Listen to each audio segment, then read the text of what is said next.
All right, good morning, everyone.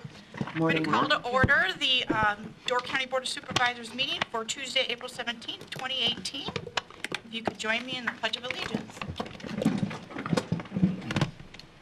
I pledge allegiance to the flag of the United States of America and to the republic for which it stands, one nation, under God, indivisible, with liberty and justice for all. We'll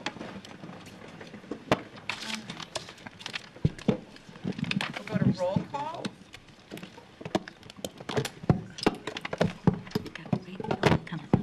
Tell them what you need to do. As soon as, okay, now you can. Jill, my thing's up there. Oh, Sometimes you have to do it twice. Oh, you're not here, Dan. Sometimes they work. that's why there's colors. All right, we have 21 members present this morning. We will move to oath of office with Judge Ehlers will come up if you could rise.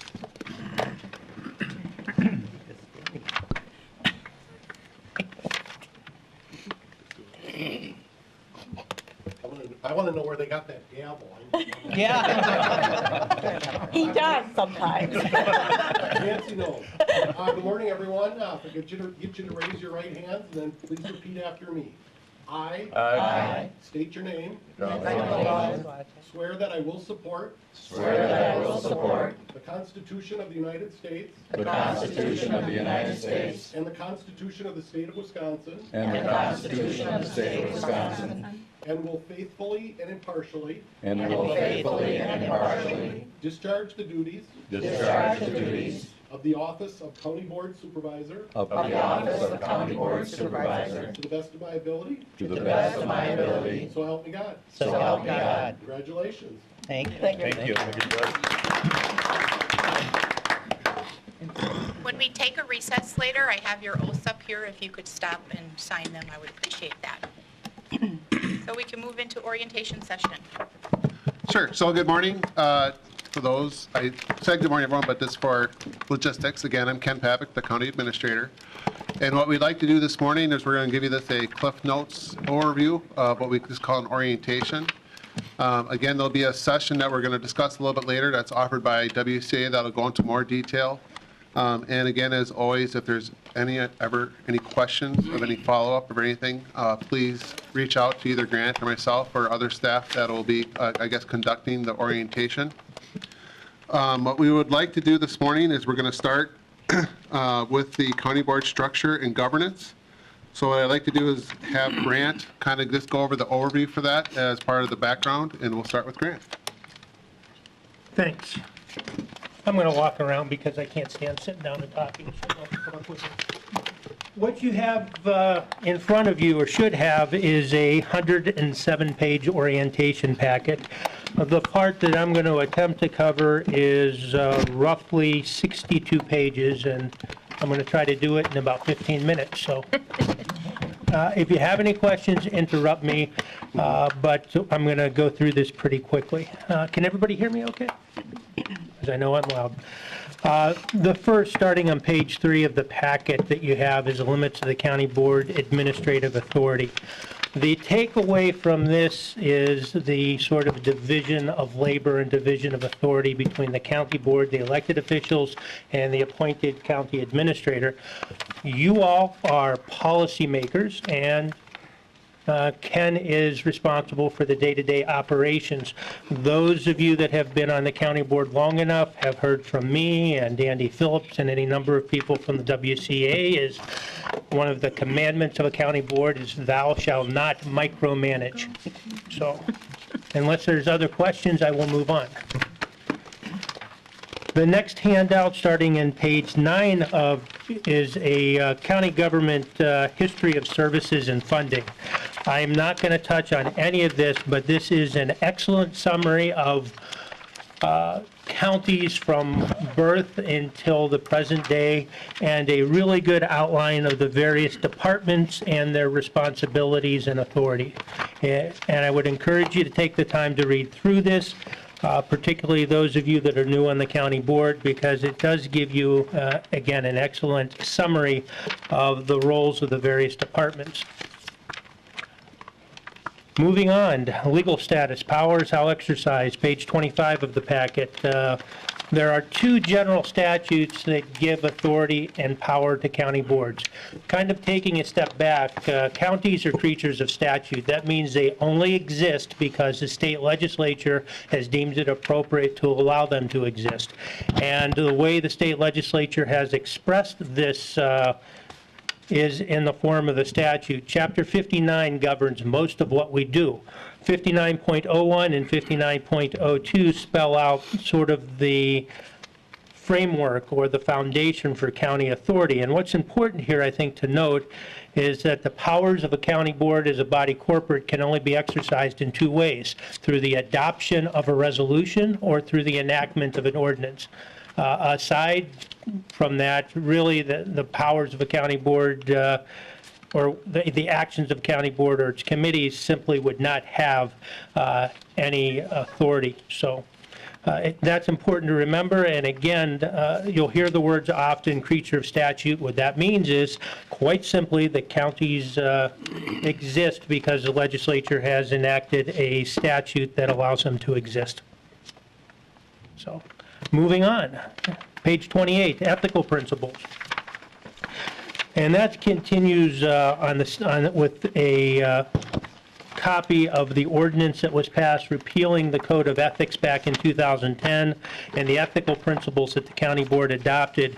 And they are just general common sense points that are fairly easy to understand. There's also a reference made to the statutory authority regarding conflicts of interest. I have to go get my glasses because I can't read.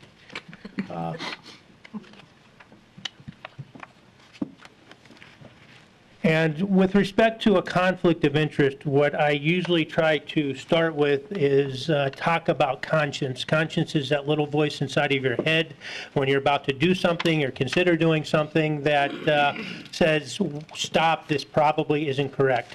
If you find yourself in the context of being a county board supervisor in that situation, 100% of the time, stop. The best way to inoculate yourself from getting into issues with conflicts of interest or ethical dilemmas is to ask first. I am here 5 days a week, sometimes more. I have an assistant corporation counsel that is here as well. If you ever have any questions on whether or not you have a potential ethical issue or a conflict of interest, the best thing to do is to ask either myself or assistant corporation counsel Karen Bailing. Even if we give you the wrong answer, that inoculates you from liability. You can always point to the corporation counsel and say, that dumb you know what told me I could do that. And yep, I did, and that keeps you out of trouble.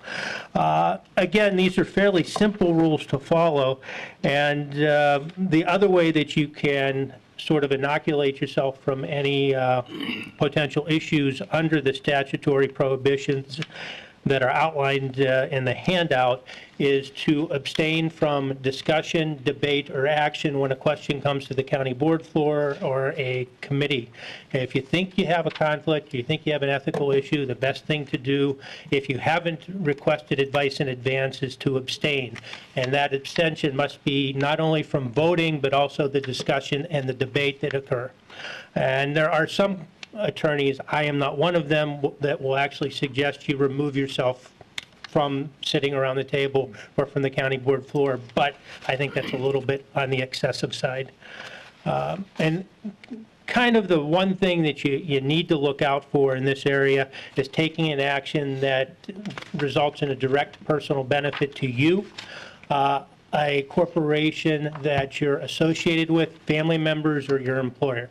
And I think we all kind of know that intuitively, but and from time to time, because we're a small county, this will come up for each and every one of you.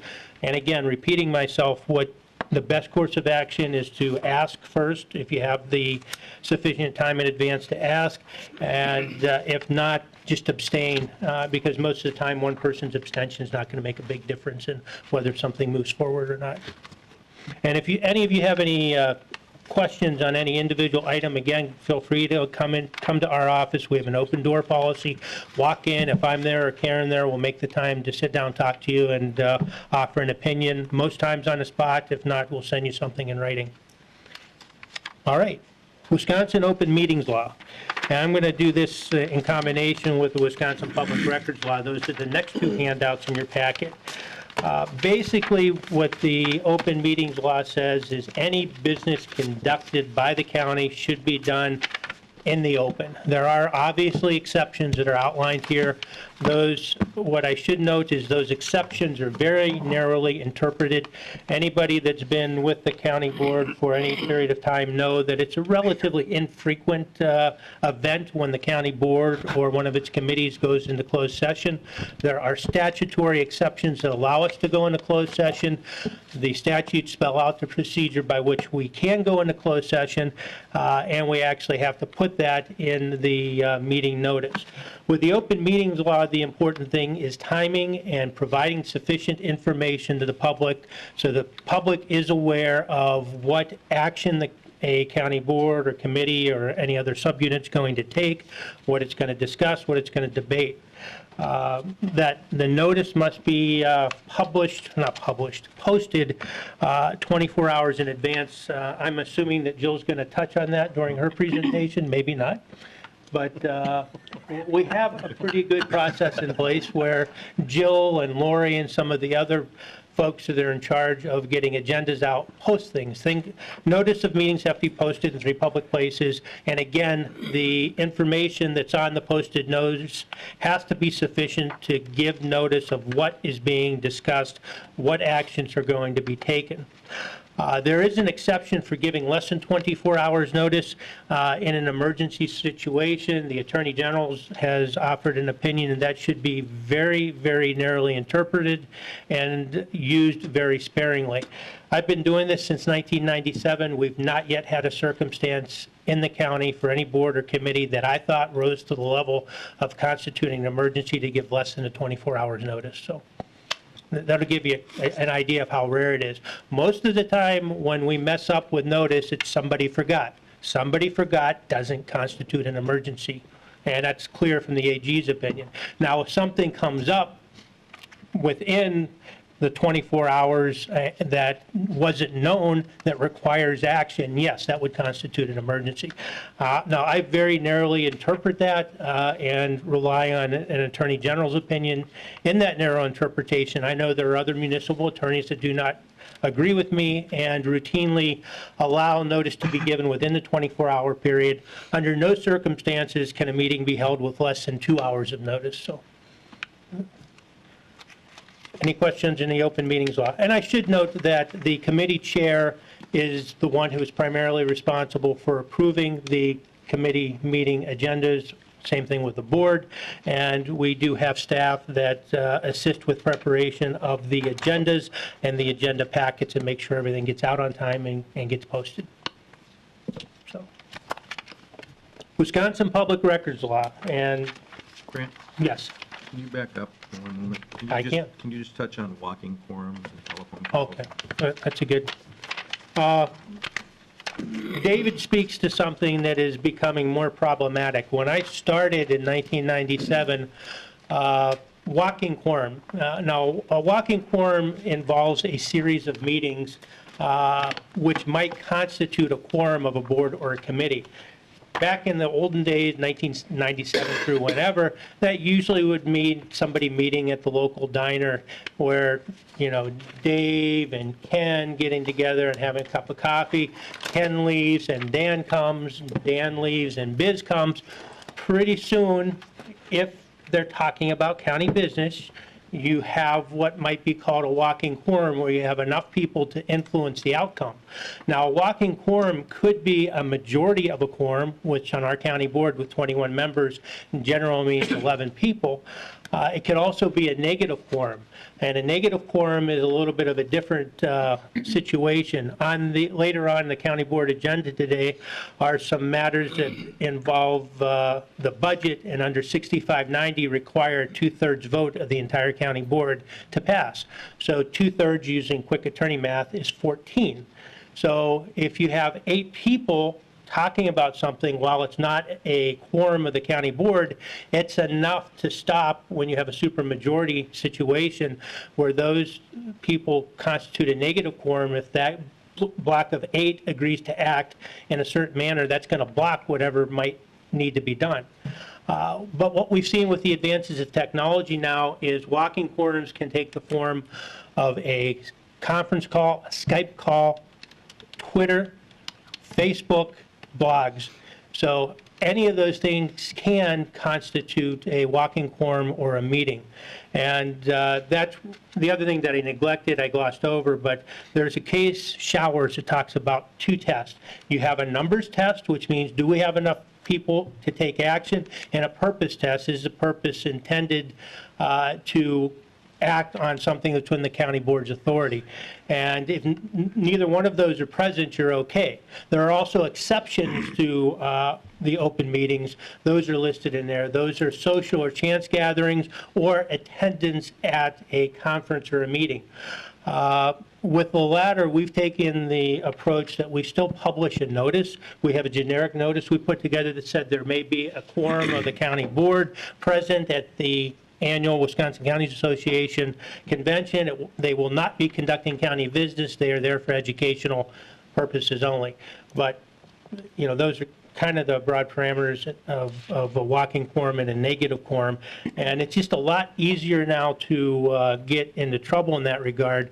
And in your material, you will see a quotation from the AG's opinion. I think it's a little bit unrealistic, but I know the Attorney General's office or the Department of Justice really specifically is fairly conservative on these issues, where they recommend that you not discuss county business via email, via Skype, on Facebook, or any electronic medium. That's sort of insane, the world we live in. You just have to be cautious when you do it. So, public records law. This is another area that, for those of you on the county board for the first time, that may be a bit unusual. As elected officials, you each are custodians of any records you create. The term record is broadly defined, and the exceptions to what constitutes a record are very narrowly interpreted. And where we can get into trouble, again, in the olden days, this is a record, a piece of paper.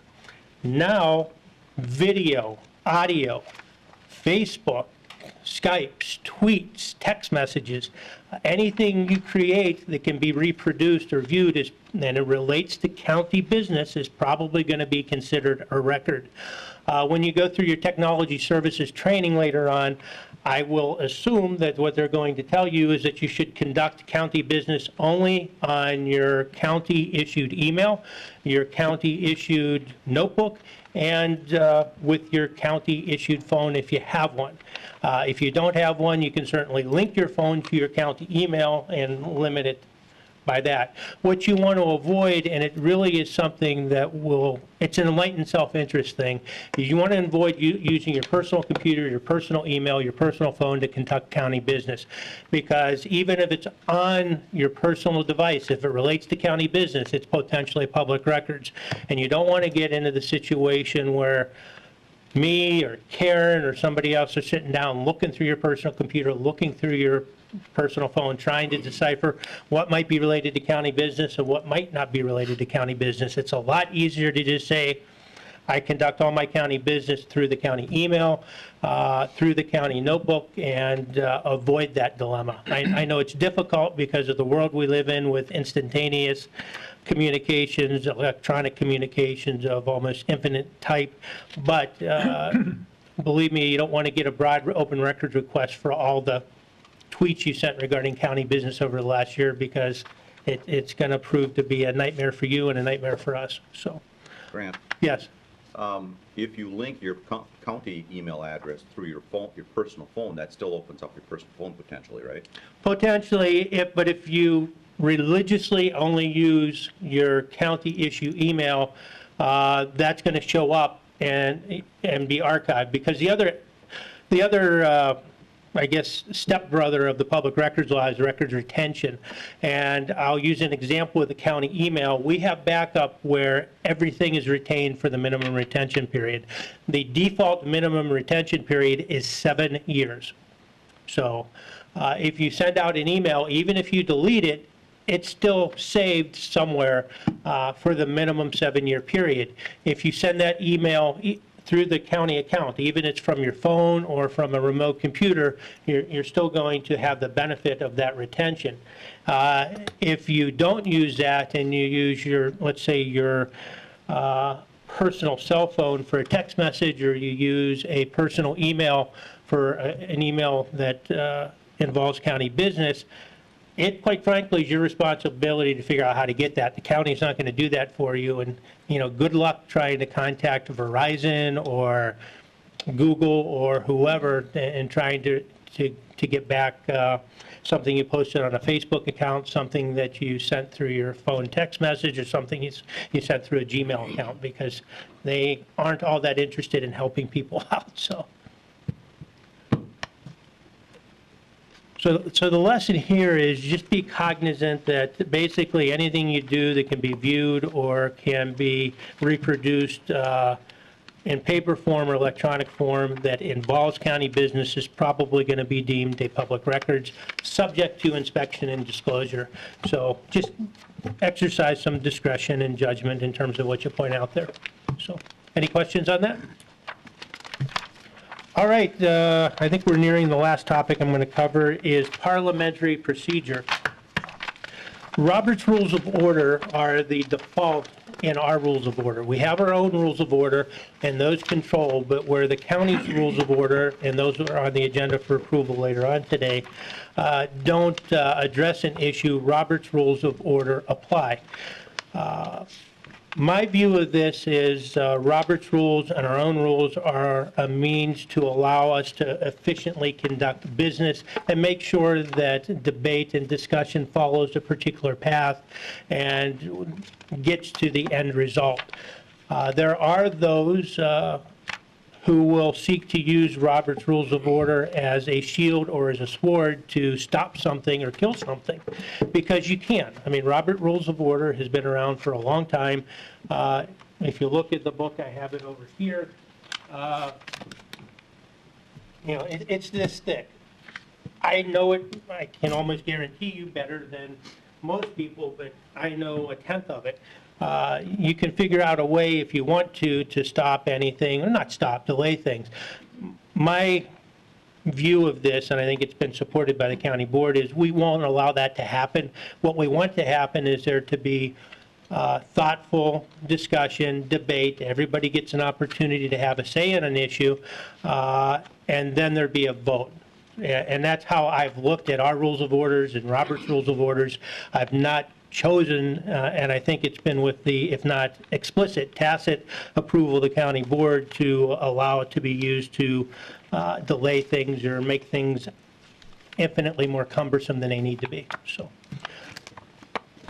well, thanks. You allowed me to get through that pretty quickly. And again, if you take away anything from this today, is if you have any questions regarding any of the topics that I covered, just feel free to give me a call, drop me an email, stop by. I'd rather you ask first and I give you an answer than we have to try to figure out what to do after the fact. Kathy?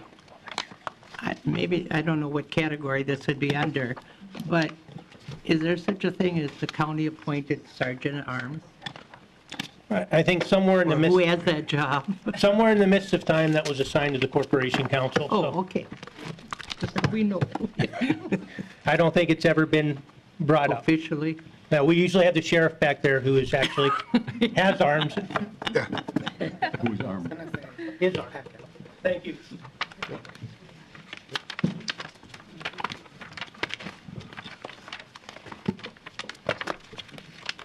I'm going to be way quicker than Grant. So, my part is eligibility for meeting per diem, paperwork, and voting procedure. So I'm going to skip just to paperwork. In your packet, you all would have had some marks, a yellow and a green. those papers, if you could please fill those, complete those, and return those to me. Those are paperwork that's redone at the start of the new terms for each of you. The information one is for the information that gets printed in the official directory, which is used by the public as well.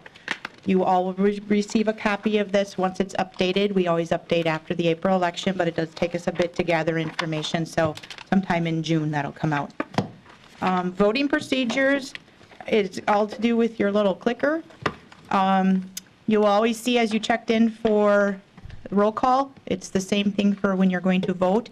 The chair will call either for the board vote or a voice vote, and you will know that ahead of time. When it's up on the screen, that's when you can hit your yes, no, or abstain, and then you're confirmed. So you will, if you hit yes or no, it'll highlight, and then it's confirmed. If you hit confirm without the yes, no, it doesn't always work. It won't work. And if you hit the yes, no, actually, if you hit the no while we're in discussion, you will actually check yourself out of a meeting. Dave? And just a reminder, in the past, you said that if you try to respond to a vote before you get it up on the screen, you actually lock up the system.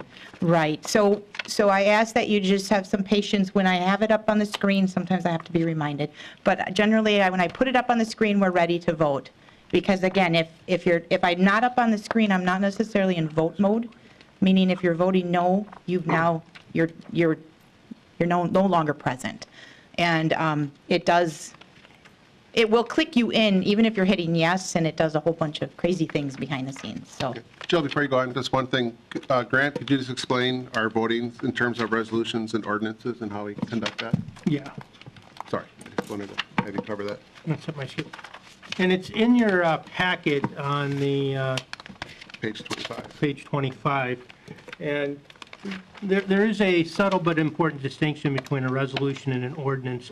A resolution should be viewed as a formal determination or expression of a deliberative body's policy or position versus an ordinance which takes the form of a rule or law of a deliberative body, generally used for regulating or prohibiting certain types of conduct or action.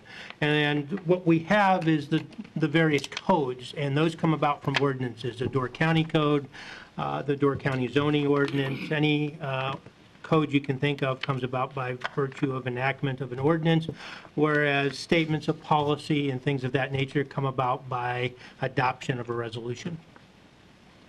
And just for quick reference, on ordinances, we always would use your clicker for the vote. And on resolutions, it'll be done by voice for most votes, except if there's anything related that has a fiscal impact. So if there's something that has a fiscal impact, that'll also be done by the voter board as well. So, sorry, Joe. yep, ordinances require a roll call vote. That is the reason that we use the voter board for that. Easier than calling everybody's name each time. And then lastly, the eligibility for the meeting per diem is outlined in your rules of order. So it outlines what you're paid for, how you're paid for it.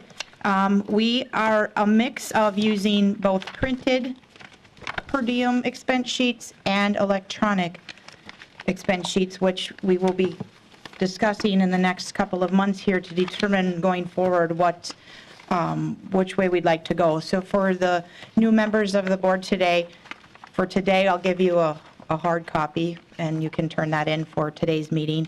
And then going forward, it's kind of up in the air what we're going to do. So it may be something we send you, we will email it to you.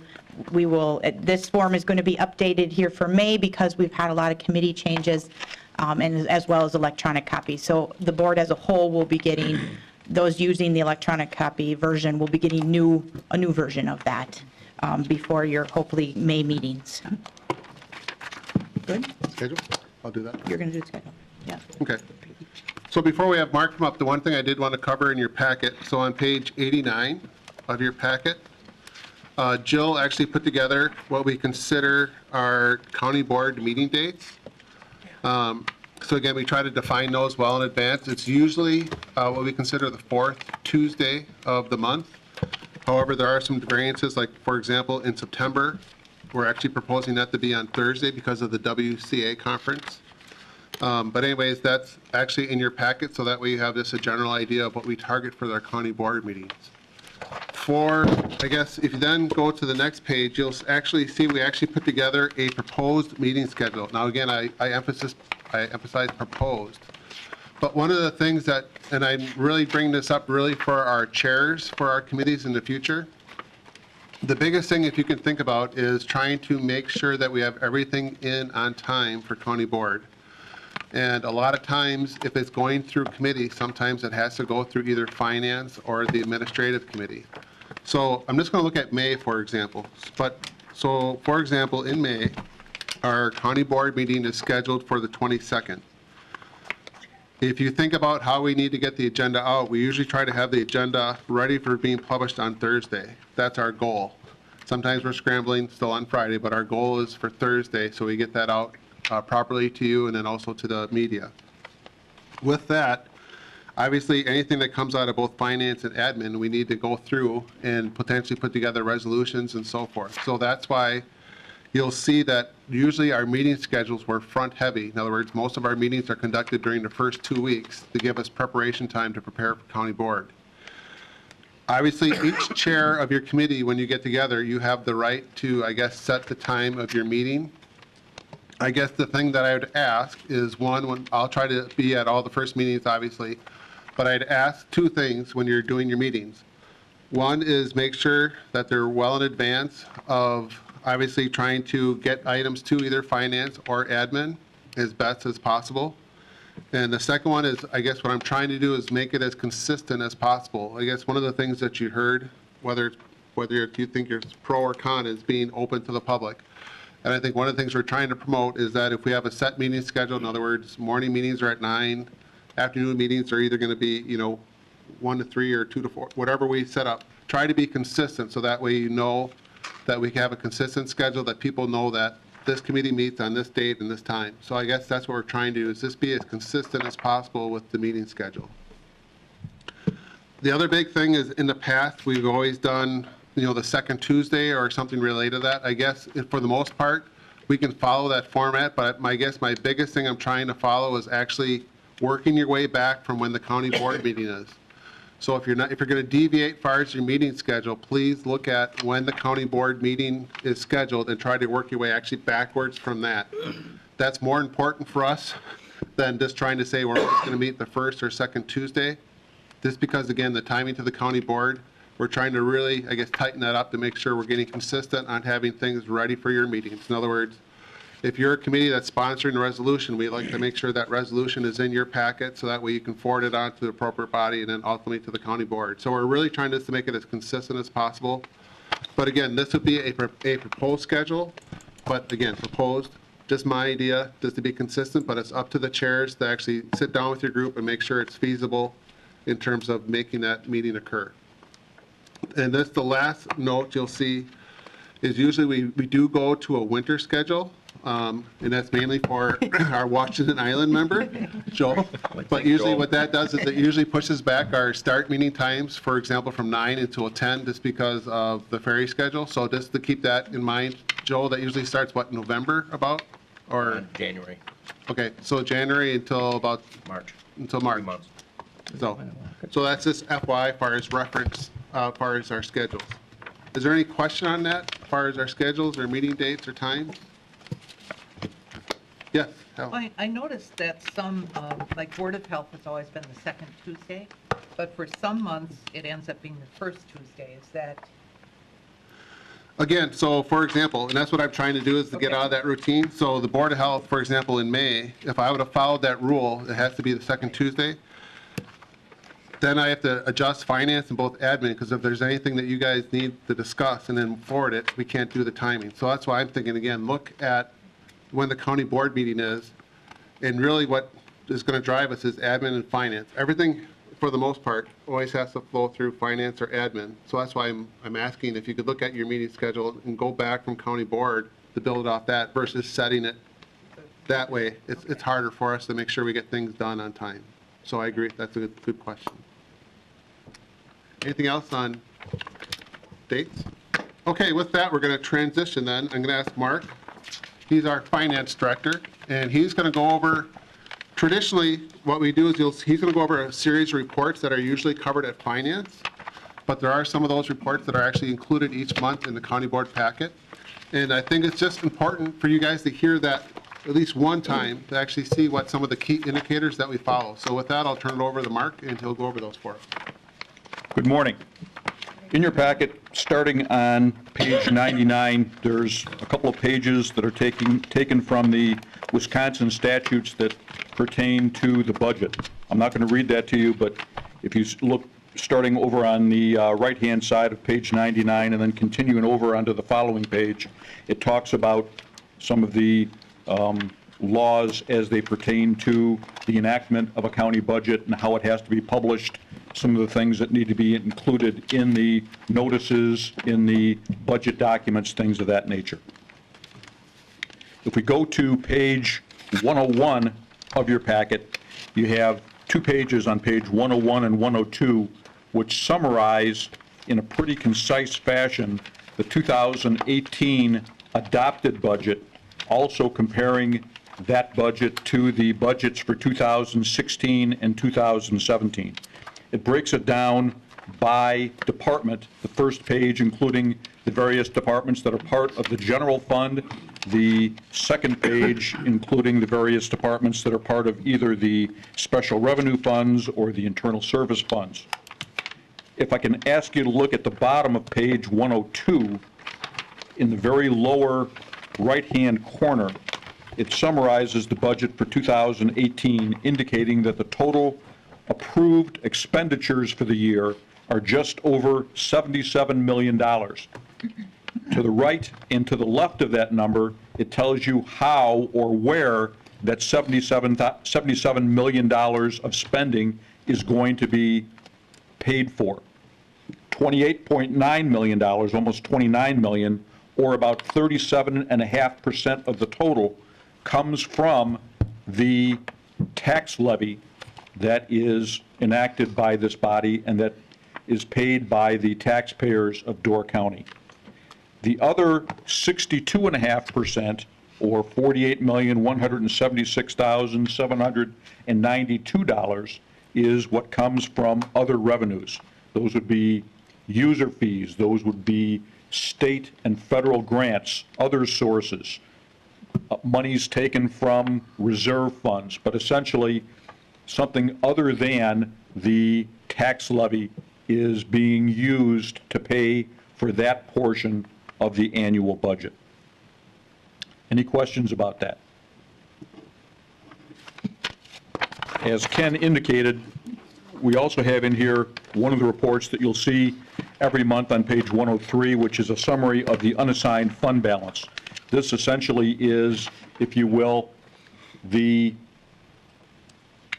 not only the largest savings account that the county has, but the savings account, if you will, that has the least restrictions in that it has not been reserved for a particular purpose.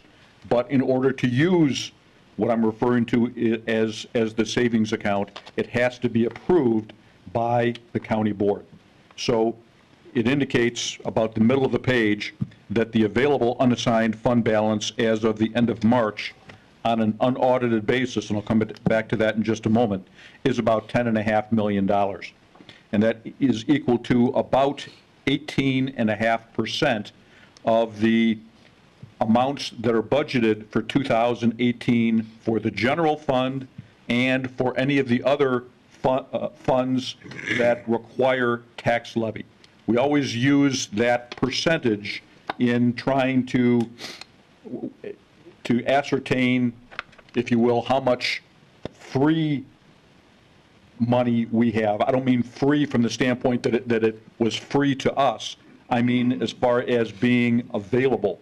Our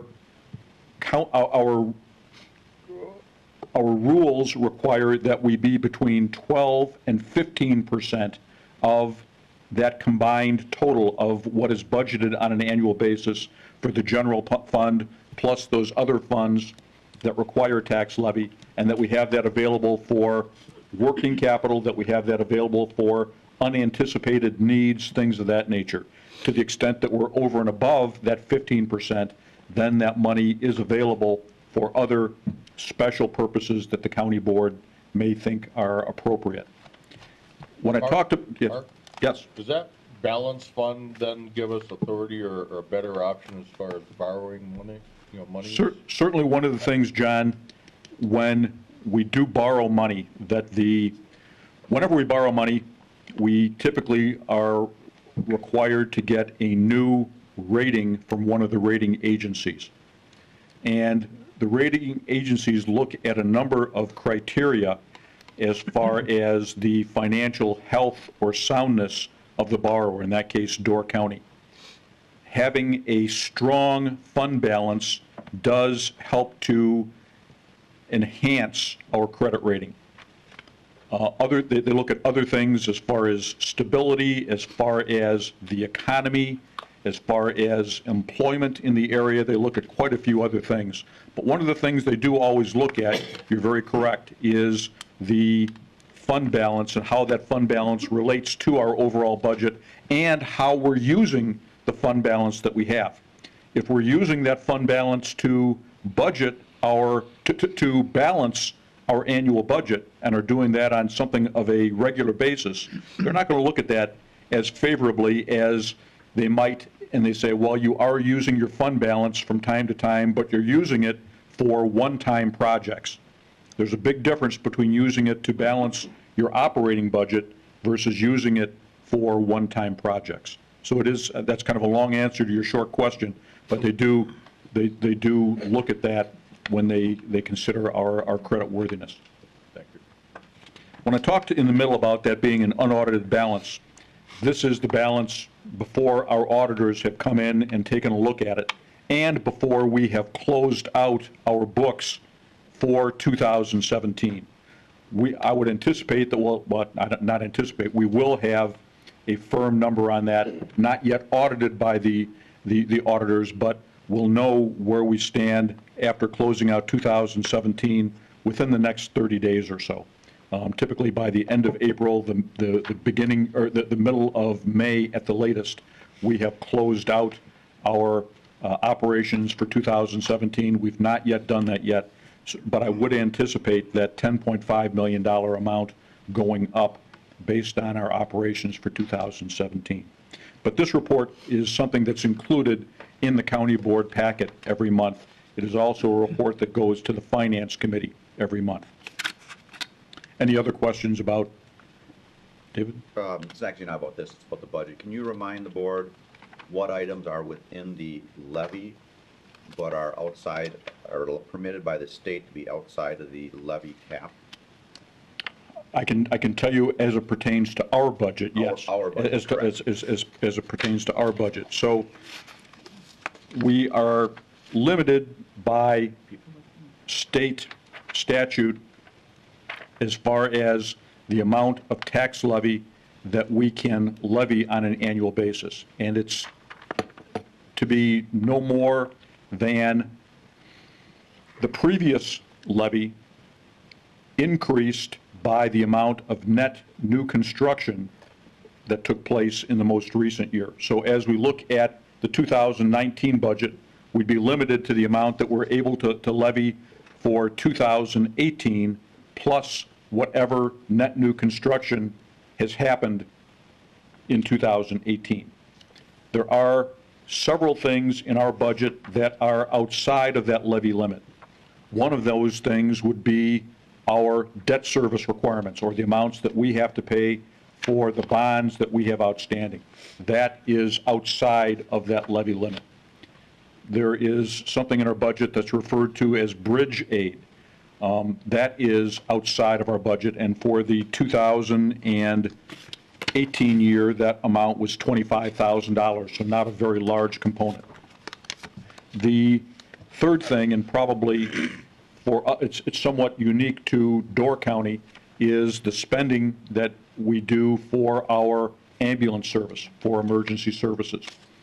Door County and Waushara County are the only two counties in Wisconsin that have county-wide ambulance services. And there was legislation passed a number of years ago that allowed us to keep that, to have the spending for that not be subject to those levy limits that were mentioned earlier.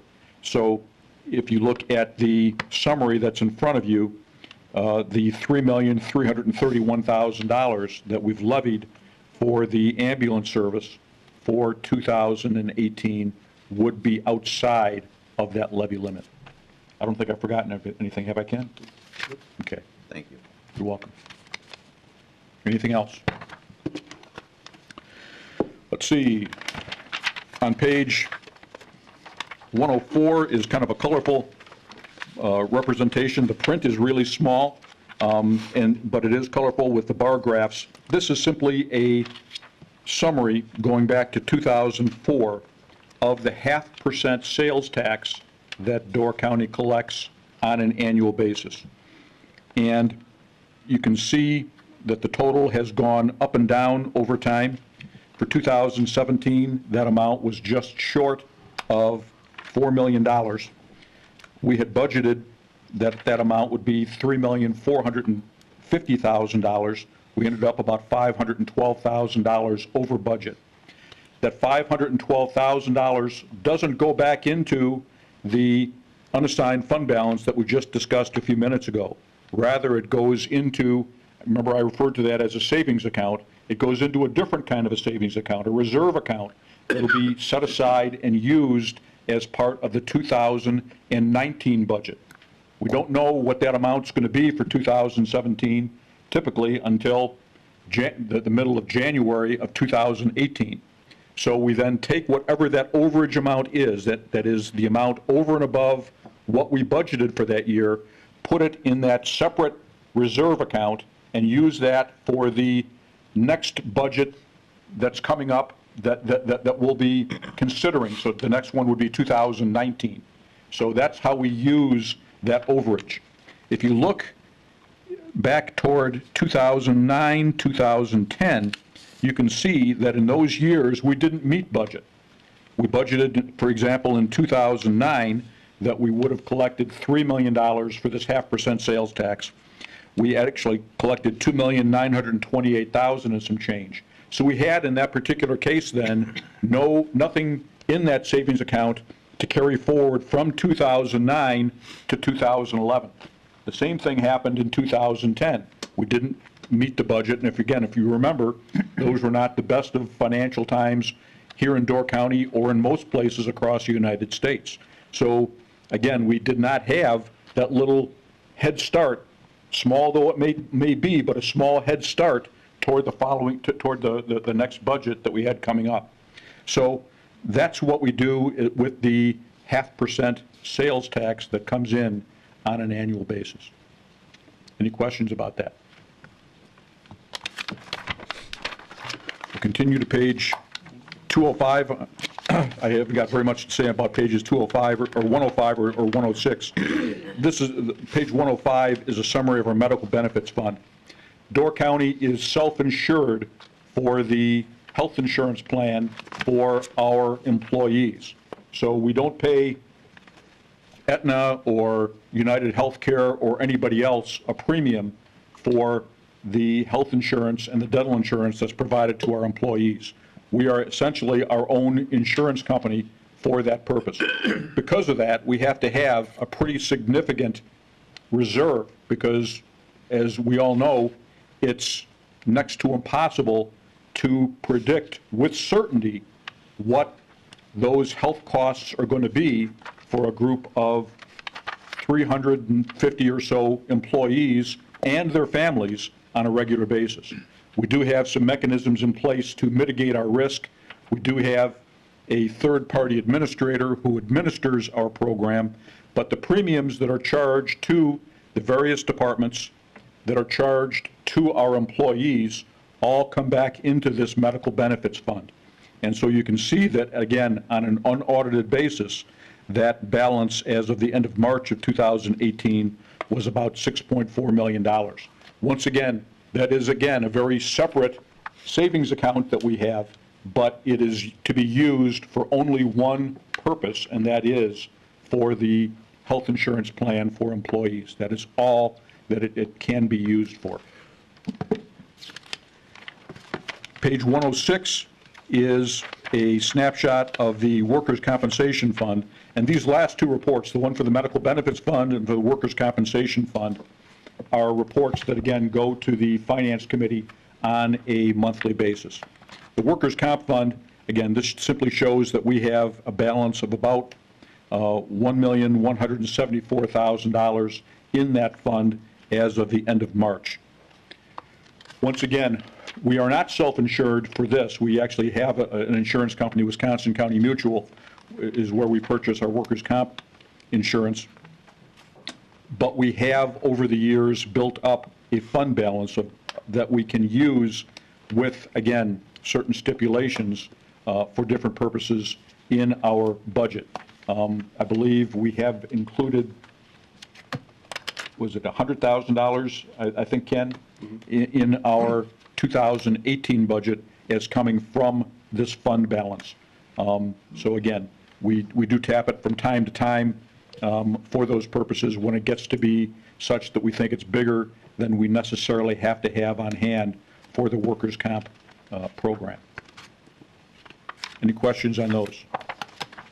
The last thing before I get out of here is page 107, and this is a schedule of our activities that are necessary in order to pass our 2019 budget.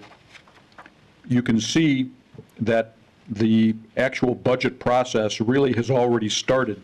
I'm not going to include the annual report up at the very top for March 20th, but on April 2nd, we distributed the information, the instructions, and the worksheets to our department heads for the KIP, or the Capital Improvement Program.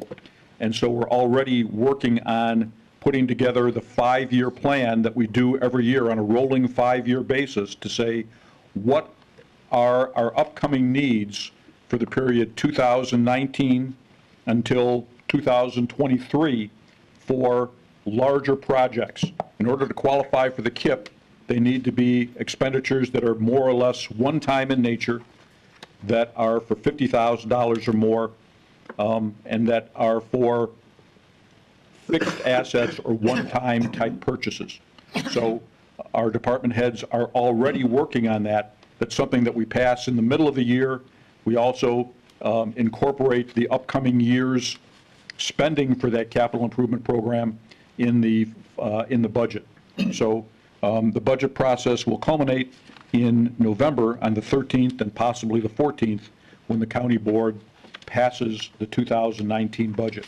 So as you can see, it's a process that doesn't take place over just a month or two. It starts early in the year, seemingly when we've just finished the previous year's budget work, and extends all the way until November when the county board finally takes action.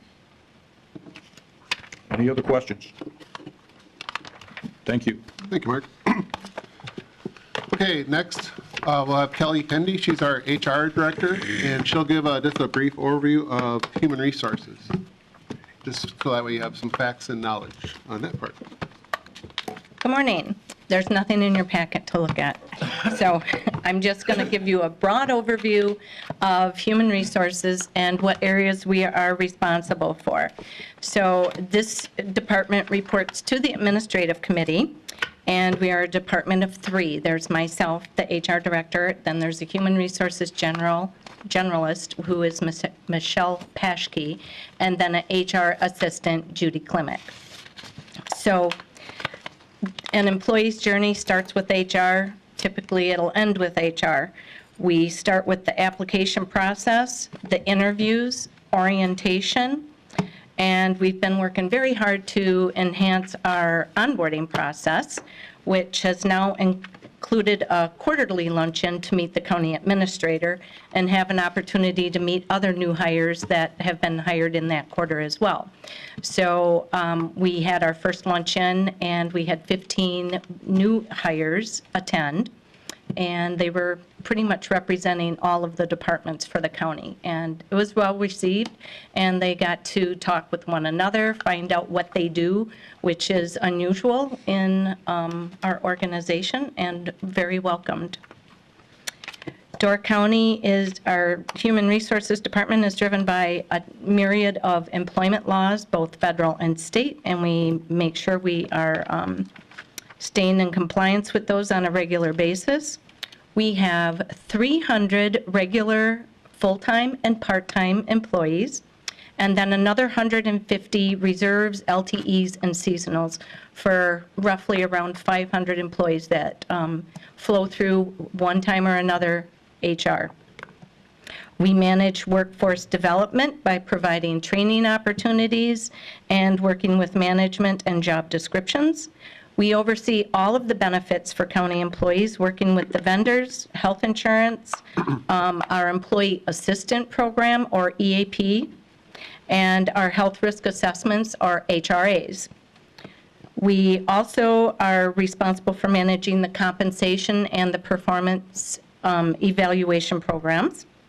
We work very closely with all work-related injuries with the workers' compensation and our vendor AGIS, and our safety program, and our wellness team.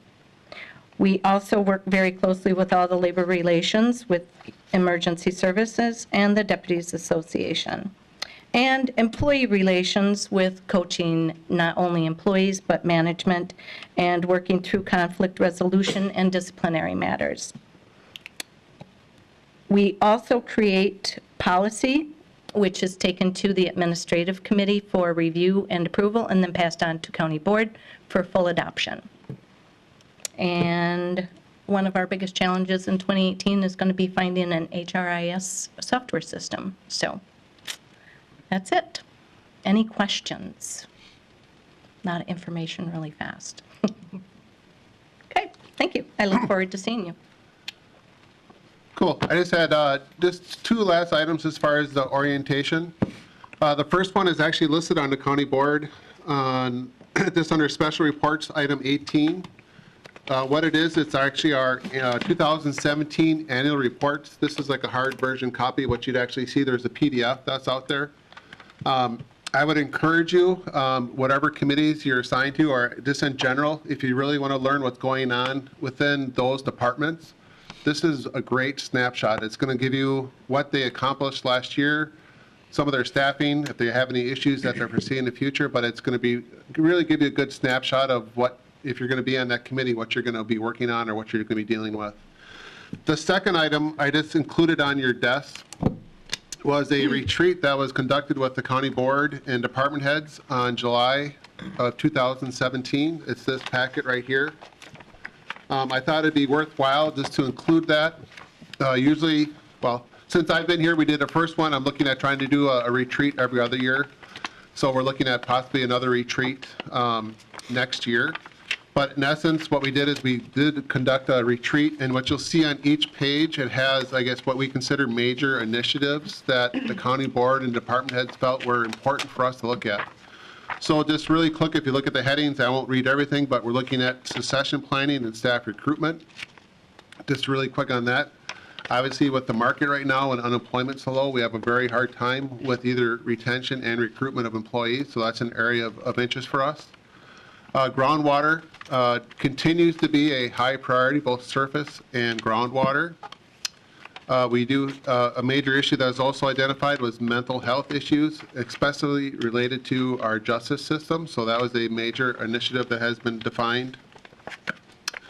Going on, you'll see our items related to aging, our population. If you're not familiar, Door County is projected to have one of the fastest and also largest growing populations of aging individuals.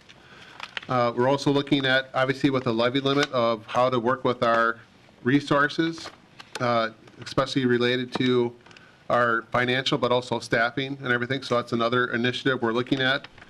And then the last ones that are on there, obviously, are the budget and revenue, which I just mentioned. Affordable housing, and actually just an update on that one. We're actually working with DC EDC on a study for that. So that was something of positive for sure that came out of that retreat in terms of something that we're trying to address. And also we're looking at our road funding as a major issue. So underneath each one of those issues, we have just initiatives or goals that are objectives that were kind of identified within the retreat. And again, a lot of the department heads are actually working on those items within their budget, but it's one of those things that we actually put together, was a good gut check to make sure that we're on I guess, on course of providing services.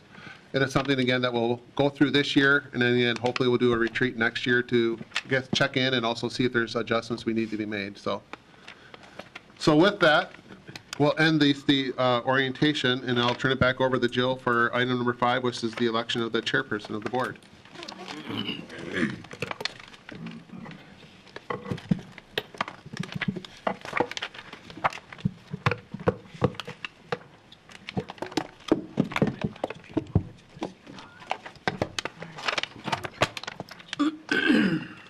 Okay, you'll each receive a nominating ballot for chairperson of the board. You can mark your choice on there. Everyone is eligible. It is by secret ballot. There is no signing, so.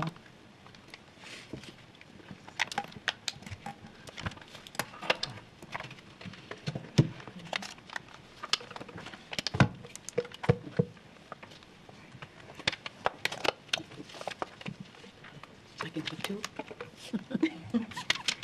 Yes.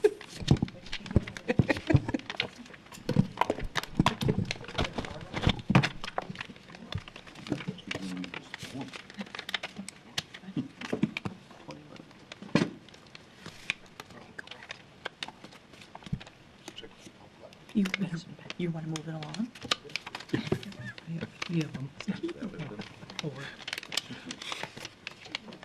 We got to put them in an envelope, slide them in.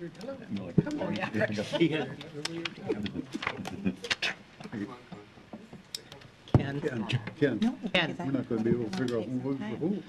There you go. This is the first time you heard like that.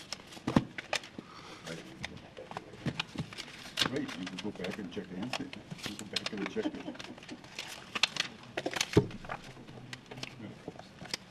First time you go in there, you didn't know what the hell's going on. Huh?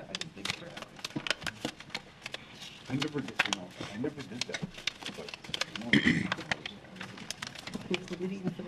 All the same. That's okay.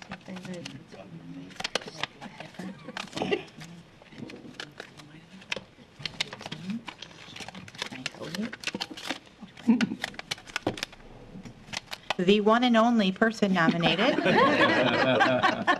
be David Lienau.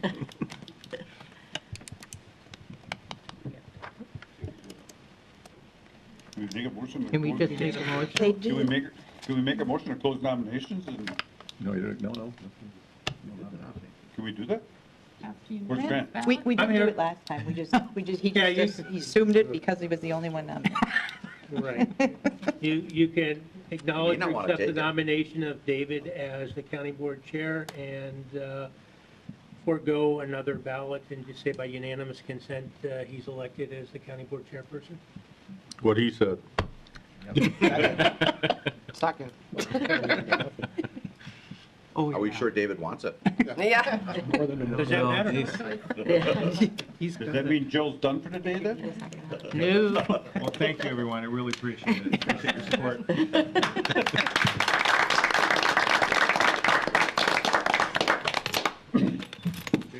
Should have come to the meeting. Have to abandon the seat of power now for 2 The years. seat of power goes away.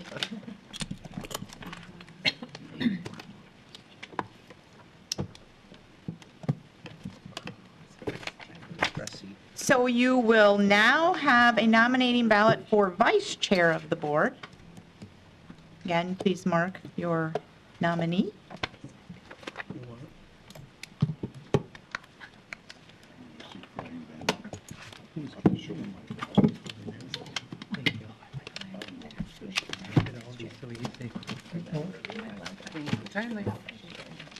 She's handed it much.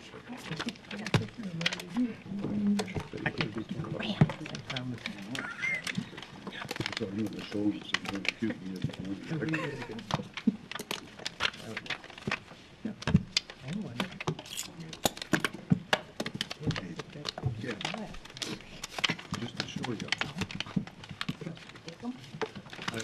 I don't want to, if you don't get unanimous, I don't want you to accuse him. Tim O'Connor was sitting in his chair. If you don't get unanimous, I don't want you accusing me of it. So I was bringing in 2 votes.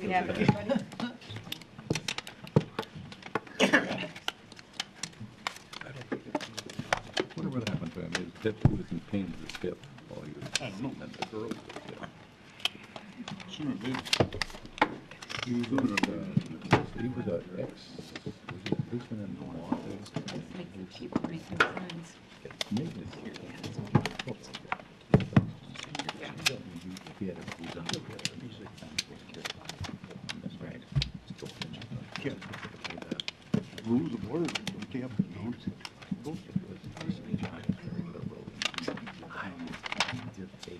Something somewhere, maybe, the folder holder.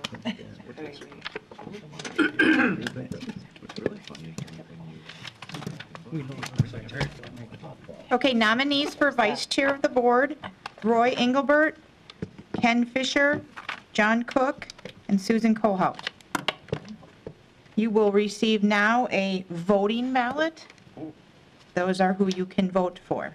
Roy Engelbert, Ken Fisher, John Cook, Susan Kohout.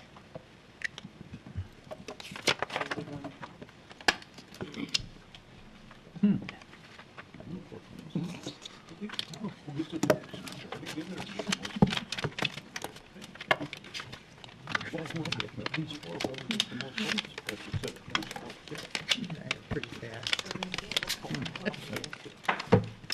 I like the colors. Oh, you're yeah, right away anyway. I got them up, so let's see what both, I will look at them.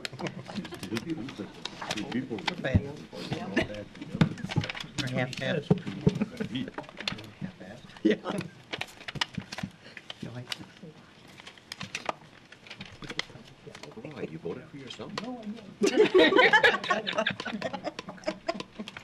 Come on, John, why'd you do that? Boy, I always get harder to vote for. That's the spelling of the game. That's not for chair.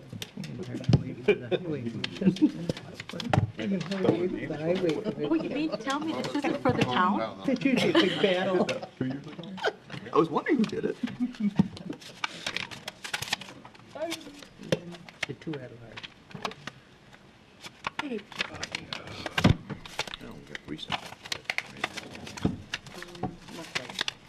So then we have time to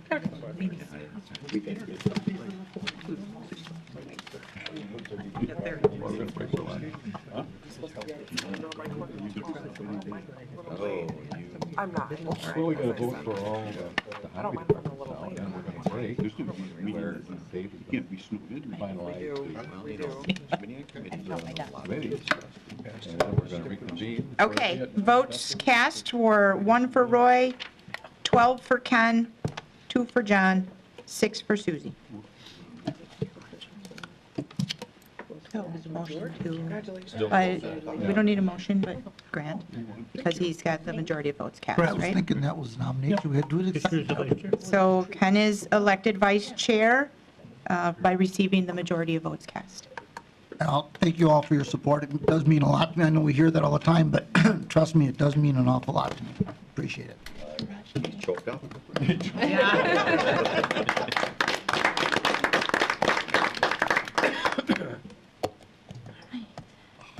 Now we are on review and revive. Okay, so next. We are on the review, revise, and adopt the rules of order and duties of standing committees. If you would recall, other than the new members today, everybody's had an opportunity of about 6 or 7 months as we work through the changes in these rules and rules of orders and committees, standing committees, et cetera. If there's any changes or anything else you'd like to talk about this morning, that would be the time to do that. If not, I would send it to Mr. Fisher to make a motion. Mr. Chairman, I'd like to make a motion, we adopt the rules of order and duties of the standing committees as presented. Second. Great. Did you want to bring up that one? You had an item in admin you wanted to bring up? Yes. Bear with me for a second. At yesterday's administrative committee, we discussed including in the rules of order, one of the recurring meetings that the County Board of Supervisors tend to go to, that is the Door County Economic Development Corporation's annual luncheon. And my understanding is that what the administrative committee would like to see is that be included on Roman numeral 4 under compensation, A2, and added as H, the DCEDC annual luncheon, with the understanding there is no compensation for attending that, but the meal would be provided at county expense. Could you give the page number, Grant, so they're all there? I could. Page 9.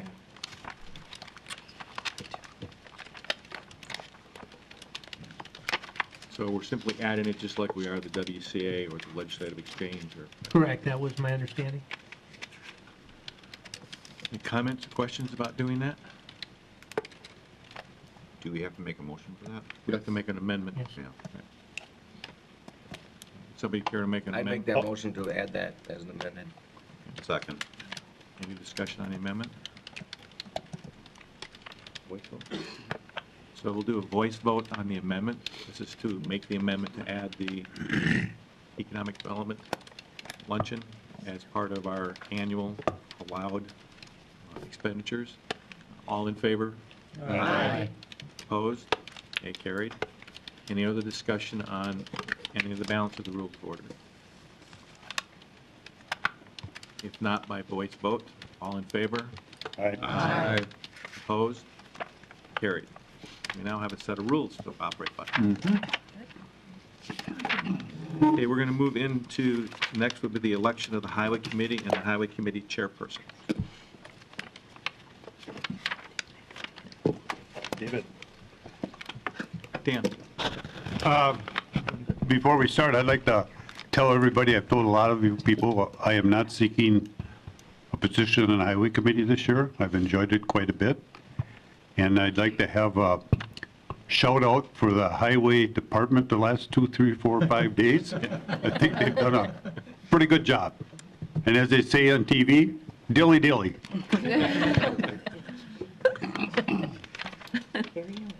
Yes, they have done a great job. As you all know, I have a store up in Sister Bay. I have a lot of truck drivers come through there. And I got a lot of comments from the truck drivers that said the best roads in Wisconsin are in Door County. Here. Yep. Despite the fact it's They're not nominating one the person for national North. weather forecast. Okay. Minnesota's got 8 inches. Talking about the Clinton. Yeah, well, You have to define that. not, yeah. So your first ballot will be your nominating ballot for Highway Committee Member North. North would be, not in any particular order, Vinnie, Linda, Randy, David Inigo, Bob, Joel, and Biz. Who is the current person in that position? The current person is Joel. Sign your name. Oh, you're- Yes. Yeah, I'm On the sorry. back. Yes, you must sign the back on this one. I apologize. Sign the back.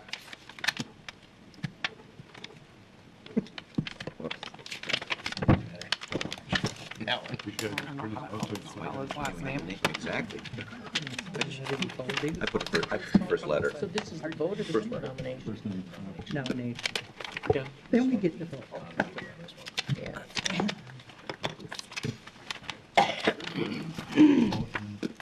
Things are going on. Never mind. Yeah. Some people. First go around. Just like that. It's the only committee that. This is the big. Yeah. And then the chair, the travel chair. It is funny, it's also the only one you have to sign name to. And then you go back and you check to see who didn't. Then you find out. That's okay. Like Thanks. crap, 2 years. Well, yeah. And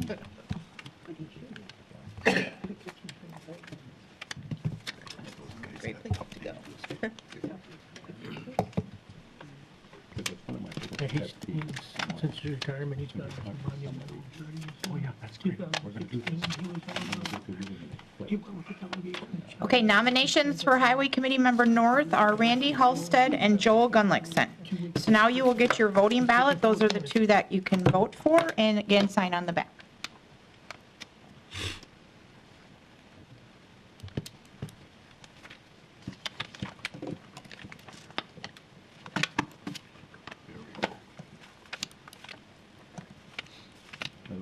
One person can get 11. Oh, that was just a nomination. You know, so- There we go.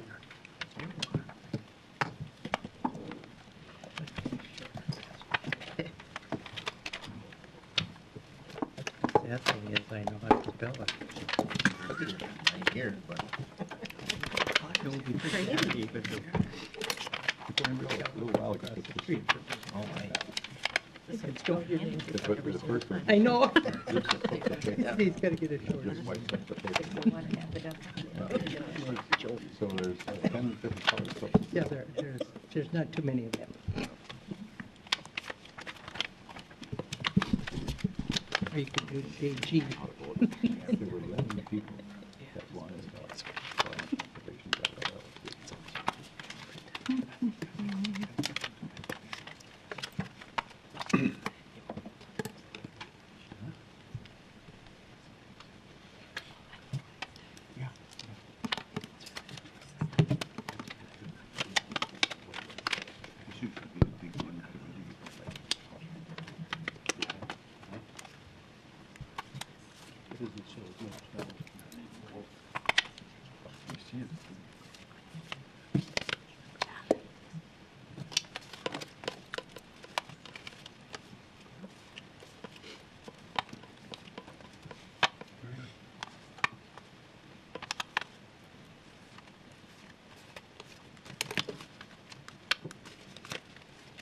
Okay, 15 for Joel and 6 for Randy.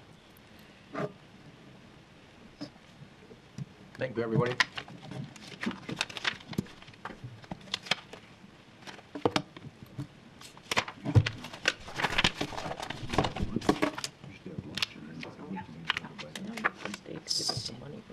Highway Committee Member South nominating.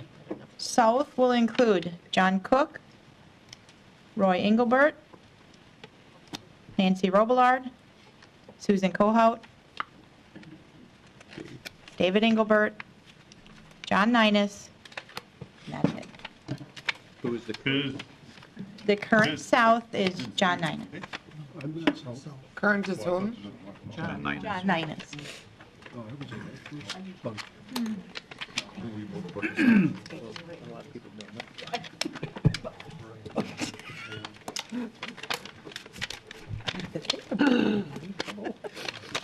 This is unanimous, Ninus.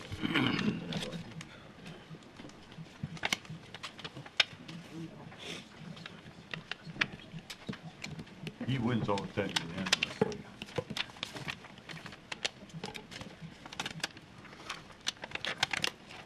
Wait. I would think I even hit the forum.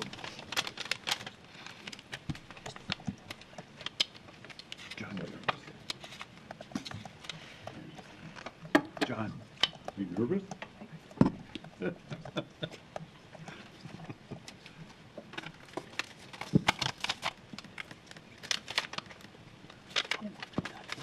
Yes, they're calling them land club.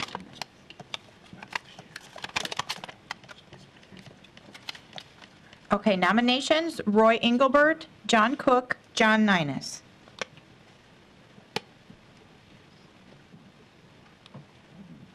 Madam Clerk, I'll take my name off that ballot, please.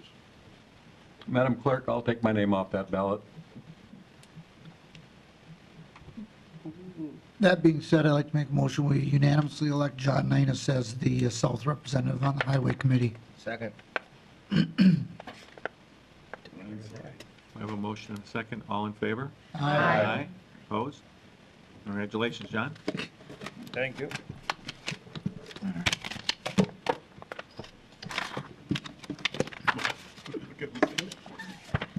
Next one will be nominating ballot for Highway Committee member to represent the city. That would be Helen Bacon, Megan Lundell, Kathy Schultz, Nissa Norton, Laura Vlies Wadachek, Ken Fisher, and Dan Austin. Current member is Ken Fisher.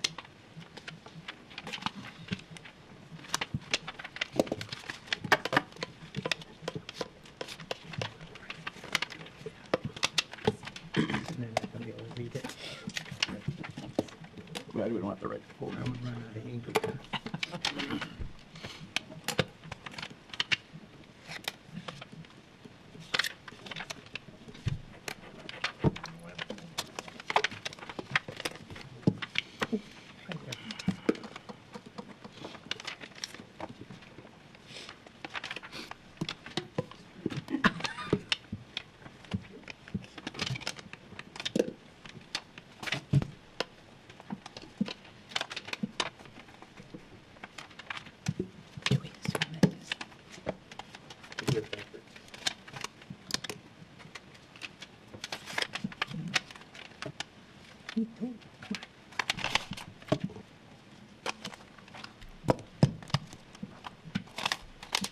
Nominations are Laura Vlies Wadachek and Ken Fisher. So we will go to the voting ballot.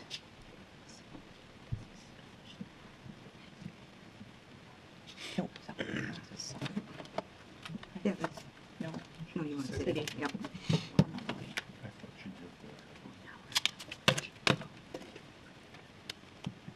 Thank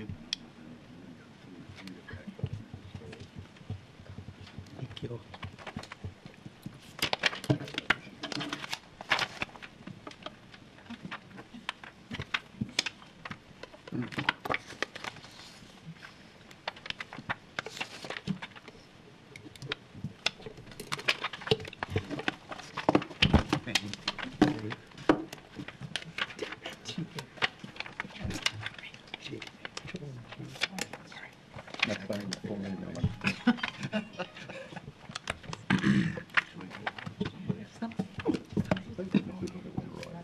Yeah.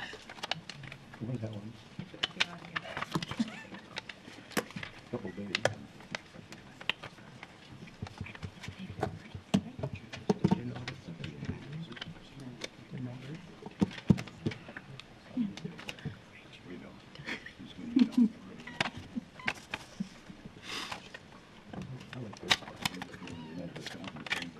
I like badges.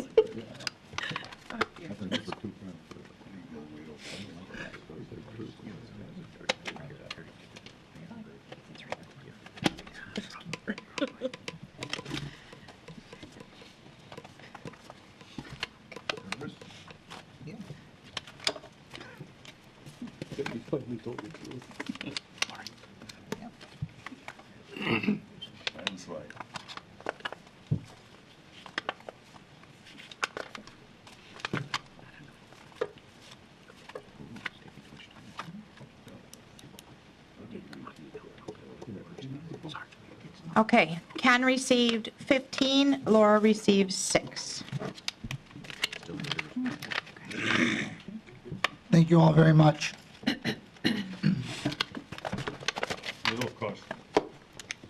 Okay, now we're going to do Highway Committee Member at Large number 1, nominating. Now I don't know who's out. What? No, it's at large. No, it's just at It's large. just at Large 1 and at Large 2. Yeah. Madam Clerk, who has it today? Who had it in the past? I think last year, didn't you have? No, Dan had at Large 1? No. No, sorry. Roy has at Large 1. I had at large 2. Thank you. So Roy. You better look at. So Roy was at large currently, number 1. I was just looking to have continued on the list. Yep.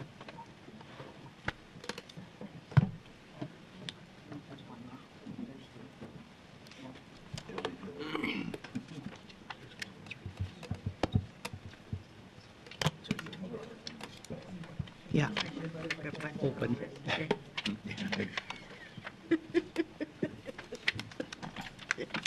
don't think she'd have to hand it, I already had one. Yeah. Here, give me 6. Are we short one?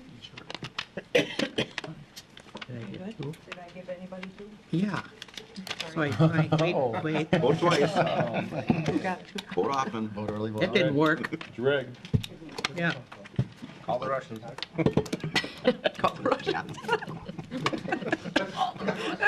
That was good.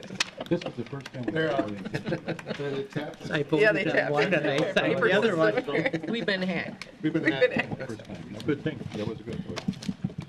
Trouble if you hack the paper. And they even knew what it was. Yeah, just. You're getting carried away. I'm sorry. I would be very upset when you go away from paper ballot. I did Barb? the expense. Hey, Barb. Barb? Physical way. Got one here. How you voted. What's the deciding vote? People that vote They made a electronically. joke of it. So this is Each page had, you have physical. Yo, God, no. Holy man. That's not even funny.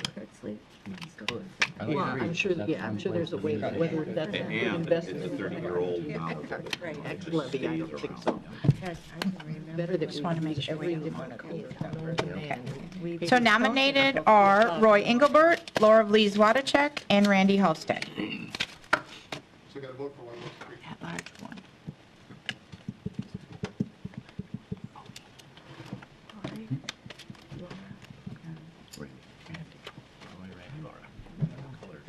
Yeah. Got that. Oh, it's going to be the next Come in one. a pack of, what is it, 69 crayons? How many were in there? 49? What was the pack? 48. That makes more sense than an odd Do I get two number. ballots this time? There you go, Ken. No, I checked on, I only got one. Get the other.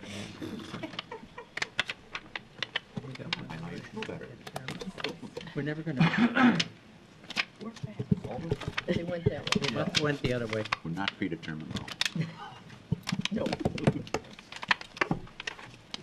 you.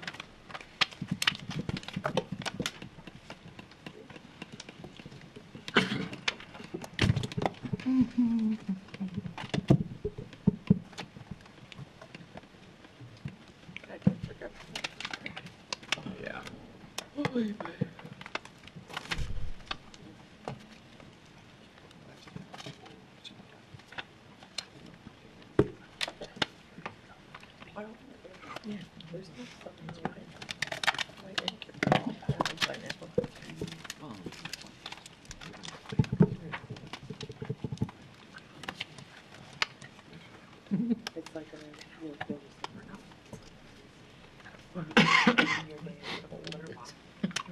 Votes are 14 for Roy, 3 for Randy, and 4 for Laura. Thank you. And then we're going to do Highway Committee Member at Large number 2, nominating. No. This is the one that was Dan's. This is the one that, yes, Dan currently held. Mr. Gotta Chairman, remember that it we'll should- get people. It should be pointed out that it can only be somebody from the city or the north, because the south now has 2, and you can't have more than 2 from any district, any one So district. how about if, Do you want me to say the name? so how about if we delineate the names? City or north? North. So it'd be Vinnie, John Cook, Linda Waite. Not John. No, I'm sorry, John Cook is south. Skip less that. than for the Vinnie, expenses let me moving. start all over. Vinnie, Linda Waite, Randy, Helen, Megan, David Inigo, Bob, Kathy, Nissa, Laura, David's not, Ken's already, and Dan Austin. No. Why just thought I'd wave it? Hard to remember. I'm impressed you did.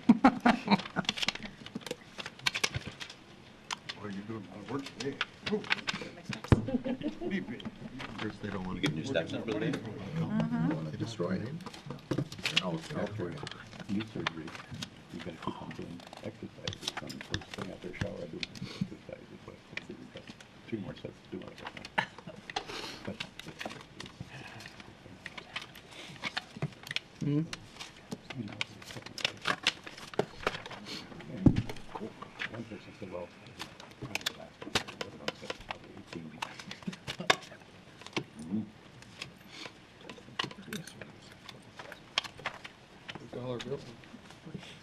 Yeah.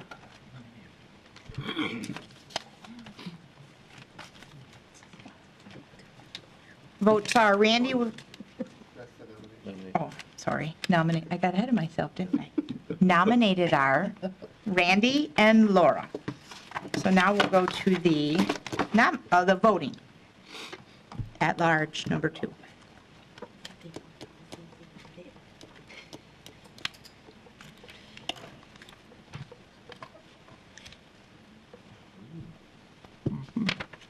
Oh, pretty color. That's what matches the shirt. There was only one. We all put through our names. You can tell what you've been doing. I think I'm spelling my name wrong.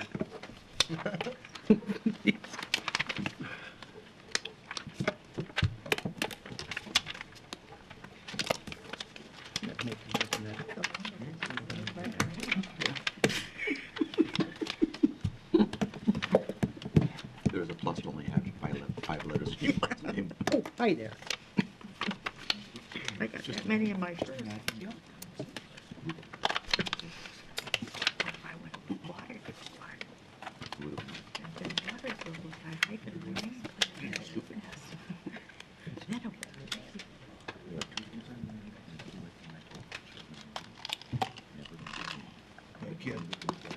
you ask for a speech for the next one? Well,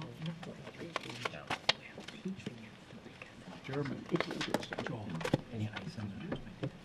Nothing for the last 10 days. It's all down today. Yeah. Okay, now I'm voting Randy with 17 and Laura with 4. Thank you, everybody. Congratulations. So now we have our highway committee. Now we have to elect the highway committee chair. The chair is currently John Ninus. So you'll get your nominating first, which now do you remember who you I was voted? just going to say, maybe you should say who the 4 members, 5 members are. Okay, so we have Ken, John Ninus, Madam Clerk, you can take my name off that right away. And mine. Joel, Randy. And mine. And mine. Okay. That being said, Okay, well, that being said, Mr. Chairman, I'd like to make a unanimous nomination for John Ninus Second. and a unanimous vote for John Ninus as chairman of the Highway Committee. Can we do it in one motion like that? I call him landslide. Separate. I think what we'll indicate is John Ninus was the only nominee for Highway Committee chairperson, and he was elected by unanimous consent. Second. All in favor? Aye. Aye. Opposed? Congratulations, John. Thank you. Thank you, that saved us 15 minutes.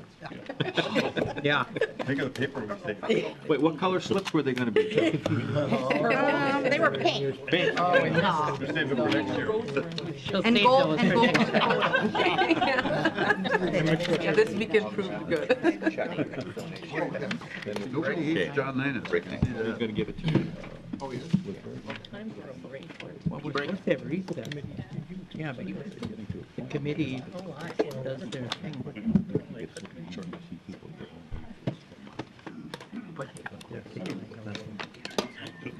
We gotta do our shit.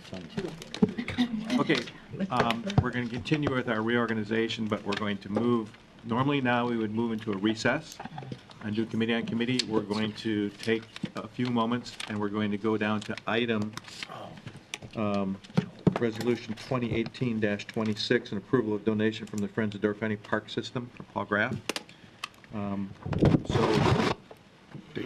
Dan, I'll make that motion to approve. is there a second? Second. Paul, please come forward. Sure, if I could just make a quick statement. As you are aware, we did send out media notices, but we are actually moving forward with the Anape Trail. And as part of the project, it was largely grant funded. We had 2 grants from the state DNR. And we also had funding that was also available through the federal government for the extension of the trail. One of the things that did come up through the project is that there was in essence, what we defined as a shortage in relation to the project management for the project itself to proceed, which we thought is pretty critical because you don't want the trail to be sloping off into the ditch or something like that. So Wayne worked very hard with the Friends of the Parks and asked them to help, I guess, maintain or bridge that gap. So we have our construction management, and they had their meeting and they gladly accepted to fund the project, and that's why the resolutions before you today is to accept that donation from the Friends of the Park, which, if you think about it, is a fantastic relationship that we have with them, and we truly, truly appreciate all of their work that they do on behalf of the county park system. So, did you like to add something too?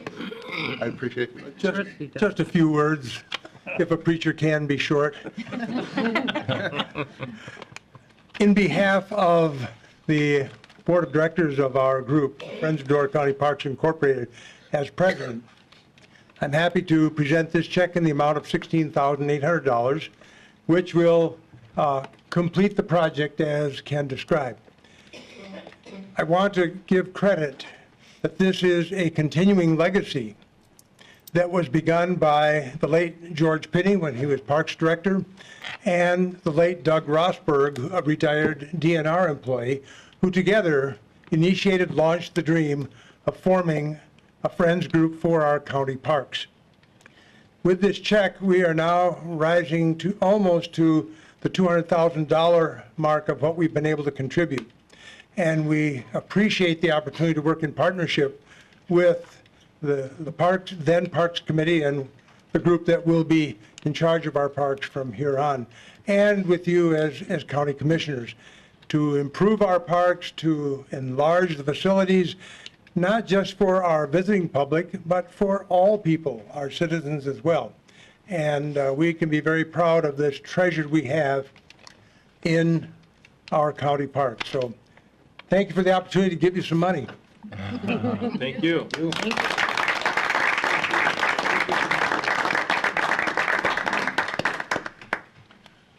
Okay, since we involve money, we're going to go to the voter board, which once you have it up and available. Do we have a motion? Yes, we have a motion and a second.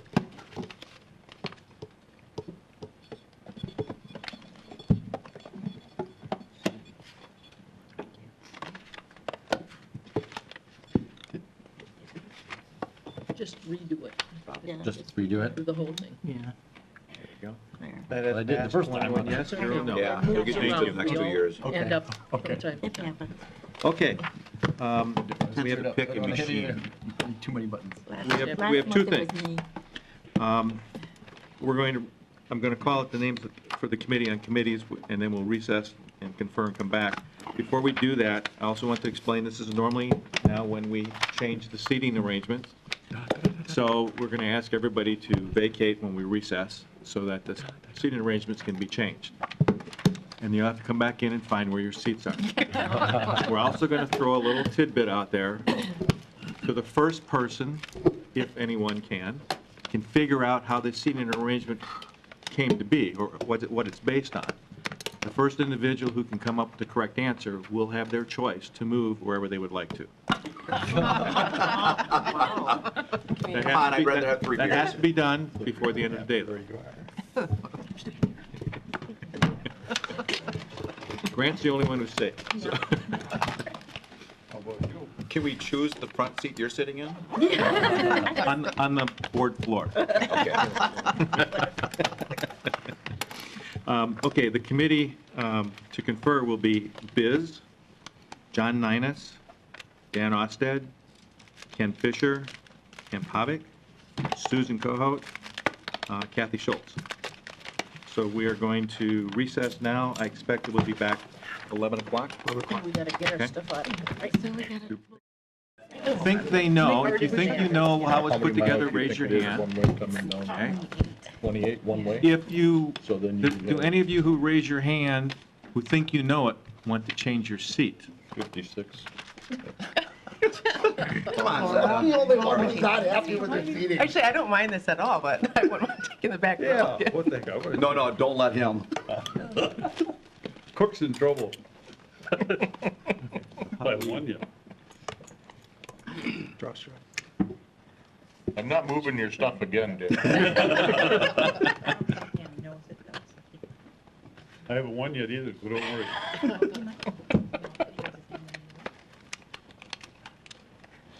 Okay, so if you think you know it and you want to change seats, raise your hand. There's 3. Oh, 4. Oh, because I can. Right here. Oh, I do know it. Oh. Pick a number from 1 to I know, 10. but I'm happy with my seating, but I know what you did. That's not what I meant. If you're not happy with your seat and you think you know it and you want to change. Clap your hands. Yeah. I'm okay with that. Okay, so I could guess so, can I? you don't Nope. count.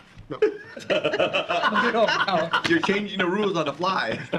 I had you stop. I'm wondering why I had 2 of those. Okay, so Laura and Roy and Biz, pick a number between 1 and 10.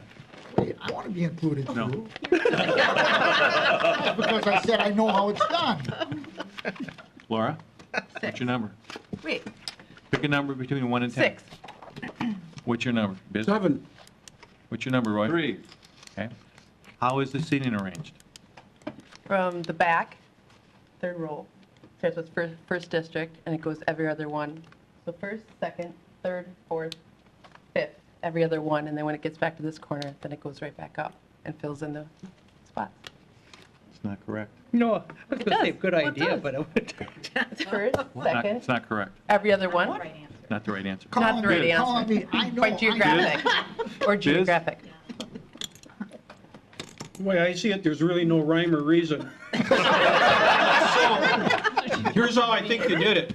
You put the 21 names in a hat, and the first name you picked was either Austed or Megan, depending on where, where you wanted to start, which way to go.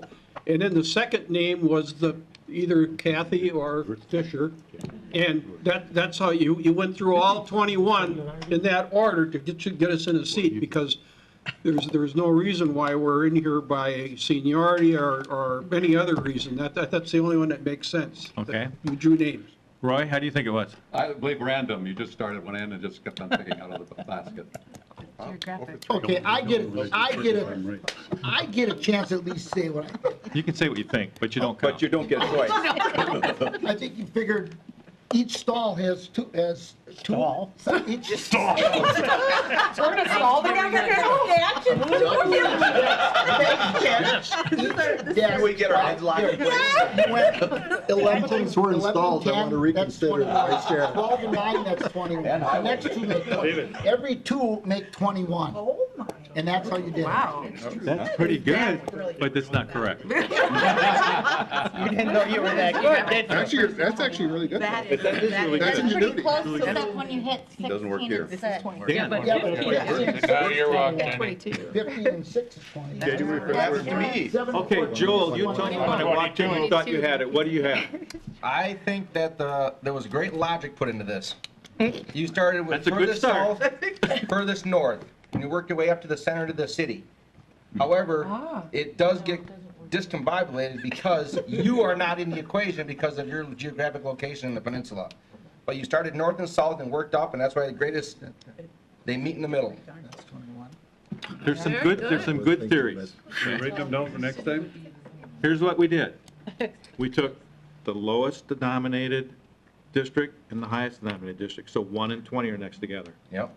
Then it'd be 19 and 2. Right. Yeah. 18 and 3. Had nothing to do with geographic. Hey, It was Jill, strictly I was numbers. right then. Highest and lowest till we got That's what down I to said. that. And so was Laura. That's what I said, that's what Yeah, we that's got. how I said it, every other one, That and is when you get over geographic. here, it It goes works back more. up. 21. So either you figure I explained it all. You started back here. That's a 2 equal 21. Yeah. I thought that's what Laura said too. 12 and 9 right there, 21. If you go, that's the way it's started. 21, 15 and 6 is 21. This is going to take longer than the meeting. Well, because No, it doesn't. That's because Point the border, I don't see this on the agenda. Yeah. Nobody's got it. We're in session yet. And it's not really county business. Yeah. Okay, too bad, so sad, nobody gets a change. We don't care what your number was. We don't care what yours. We didn't do 19 because. Oh, okay. But it's not always. Let's get on with the meeting. Enjoy your chair. Okay, we're going to reconvene at 11:30. Presentation of the agenda. So moved. Second. All in favor? Aye. Correspondence. Any correspondence you want to mention?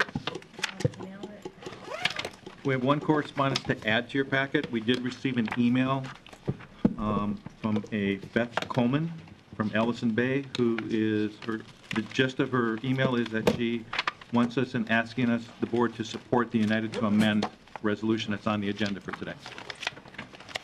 Just really quick, oh, sorry. Mr. Chair? Yes. Could I comment on correspondence? Sure. I just wanted, I know that you've all seen the letter from League of Women Voters and the program on the 28th. I hope you'll consider coming. So many of the programs that are going to be spotlighted by the participation of Grant and Aaron and Chris Olson, Aaron Hansen and Chris Olson, are things that the county has supported, and some of you who are still on county board were there when those decisions were made. And the two keynote speakers are top people in this field. Dr. Muldoon has done lots of work in Kewaunee County and in Door County. I think, I could be wrong, but I think she was on the task force that worked on the DNR rules. And Dr. Borkert was the gentleman who did the study for the log den. So this is very local, important information, and I hope you'll join us. Okay, just on the correspondence, so the invite information for that April 28th event is on Saturday. We are going to notice that as a potential meeting of the county board, but just so you know, that's not an item that will be, I guess, reimbursing for the meeting. So if you go because you want to learn and enjoy that. For the WCA district meeting, if you are interested in attending that, please let Jill know as soon as possible what date you would be attending. Obviously, that was provided, and if you don't have the information, you can reach out to Jill, but there are several locations you can go. There is one that is in, I think, Green Bay is the closest one. But please let us know so we can get that taken care of. That one's probably the most important just in terms of timing, just so we can get you registered for that item.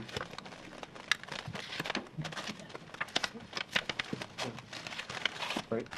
Yeah. Jill, you have mine, right? Also, under correspondence, I want to jump down to announcements and want to remind everybody that the WCA Fall Conference, which we are all eligible and pre-approved to go to, is in La Crosse this year. The hotels open up on May 1st for registration. We would like you by the end of today, if possible, to let Jill know whether your intention is to attend or not. It's in September, so that as soon as the hotels open up, we can make those arrangements right away and not end up doing what happened last year where it was way too late. We ended up in multiple hotels or having to do it ourselves. Yeah, so just as a heads up, if you want to do it as a group, I will guarantee you will end up far outside of the main area. It is because of the fact we are booking multiple rooms. We have to continue to move out as we want that many rooms tend to go to the outside. So heads up when you are deciding if you think you want us to book as a group or on your own. But you still need to know whether they're going to attend or not. Yes. Correct. What are the specific dates? If you go to that packet that I provided to you on the calendar, if you look at September, you'll see the dates listed in the packet. I believe it starts on the Sunday, the last week of September and the Sunday, and it goes through the Tuesday afternoon, coming back. 23rd to the 25th. Say it. 20, 3, 4, 5. 23, 24, 25.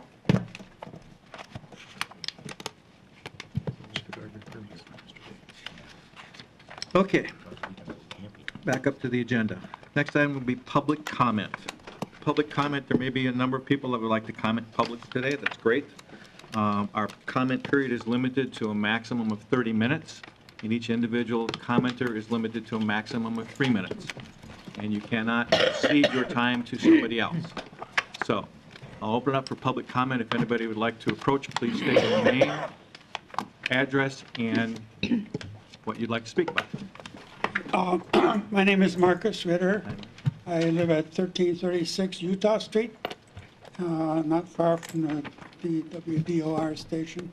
And I'm here to, on behalf of my wife and myself, to ask you to vote for the resolution united to amend. Thank you very much. Okay. Thank you.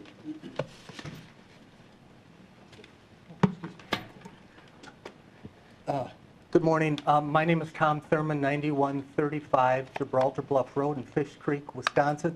I too would like to encourage the board to support the constitutional amendment to allow limits on campaign contributions and also to conduct the non-binding statewide referendum on the same issue. Thank you very much. Thank you. A little redundant. Jim Black from 10811 Birchwood Drive, Sister Bay. And I too would like to encourage the support of that referendum and resolution. And just to remind everybody that of the 19 municipalities in the county, 15 have already voted in favor of the resolution, asking the county board to pass this. And we'll probably have 16 after tonight, so thank you. Thank you.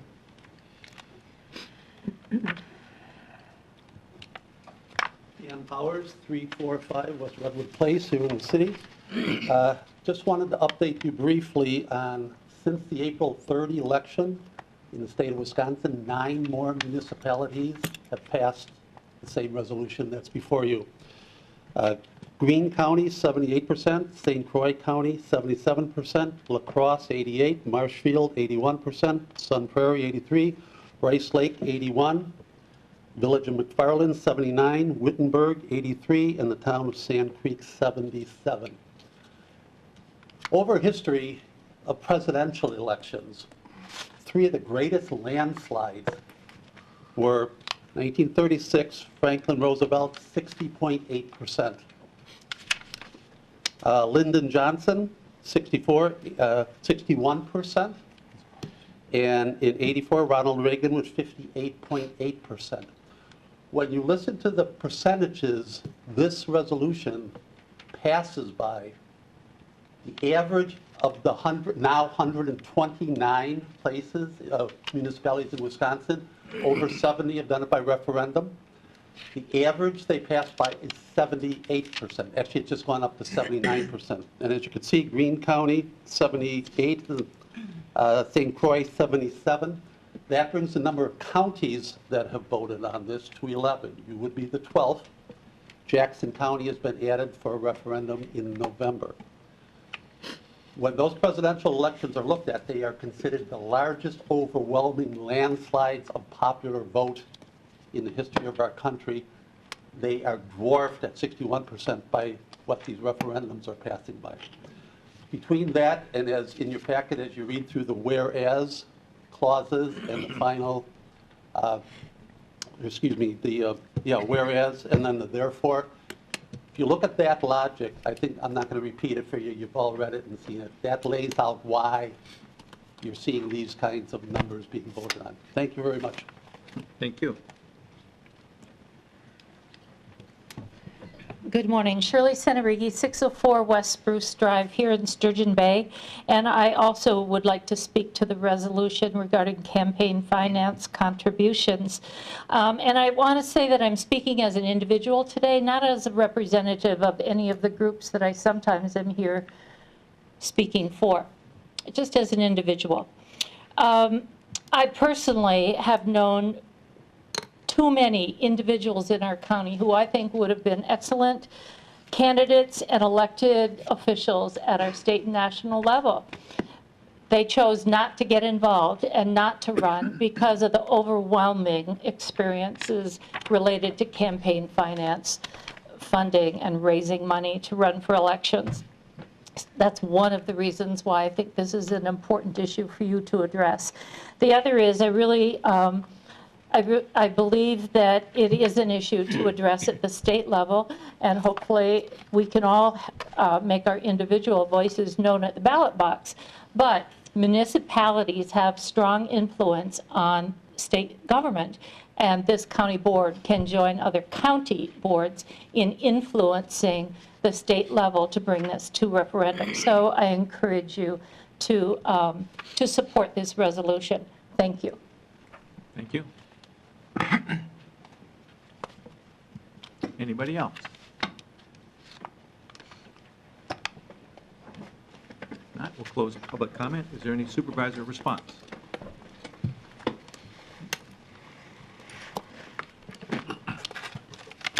Next will be the minutes of the March 27th, 2018 regular meeting. We'll make a motion to approve those minutes as presented, Mr. Chairman. Second. Any changes, additions, deletions, comments, grammatical remarks? All in favor? Aye. Any business or updates? None. Resolutions. We'll start with the resolution 2018-23, recognizing Supervisor Mark Mueller in the service to the county board. I'm going to ask Nissa to read this resolution. She is serving. As soon as I can find it in all Yep, this. hold on. Page 28, okay. To the Door County Board of Supervisors, whereas Mark Miller was first appointed to the Door County Board of Supervisors in April 2005. He was duly elected to subsequent terms and served through April 16th, 2018, for a total of 13 years on the board. And whereas Supervisor Miller was represented Supervisory District 12, encompassing the city of Sturgeon Bay, wards 11, 12, 15 through 17, and 28. And whereas during his tenure, Supervisor Miller served on many committees and boards, including Airport and Parks, Board of Health, CCS, CSP Coordinating Committee, Children's COP Advisory Committee, Communications Advisory Technical Subcommittee, Community Programs, Emergency Services, Finance, Human Services, Information Systems, Lakeshore CAP, Law Enforcement, Museum Archives, Resource Planning, Senior Resources Commission, Social Services, and Ad Hoc W-2 Steering Committee. And whereas Supervisor Miller also served at various terms as Chairman of Community Programs, Social Services, Human Services, Museum Archives, Communications Advisory Technical Subcommittee, Children's COP Advisory Committee, and CCS CST Coordinating Committee, and Ad Hoc W-2 Community Steering Committee. Now therefore be it resolved that the County Board of Supervisors assembled the 17th day of April 2018 extends to Mark Miller our sincere thanks and appreciation for his service to the people of Door County and wish him the best in his future endeavors. Would you like to make a motion to approve that? I would. I'll second. All in favor? Aye. Carried. Resolution 2018-24, recognizing Supervisor Don City in service to the county board. Bob? To the Door County Board of Supervisors. Whereas Don City was duly elected to the Door County Board of Supervisors in April 1996, 1998, and 2000, and served through 2001. He was again elected in April 2014 and 2016, and served through April 16, 2018, for a total of 10 years on the board. And whereas Supervisor City first represented Supervisory District 17, encompassing the town of Bailey's Harbor and Jacksonport Ward 1.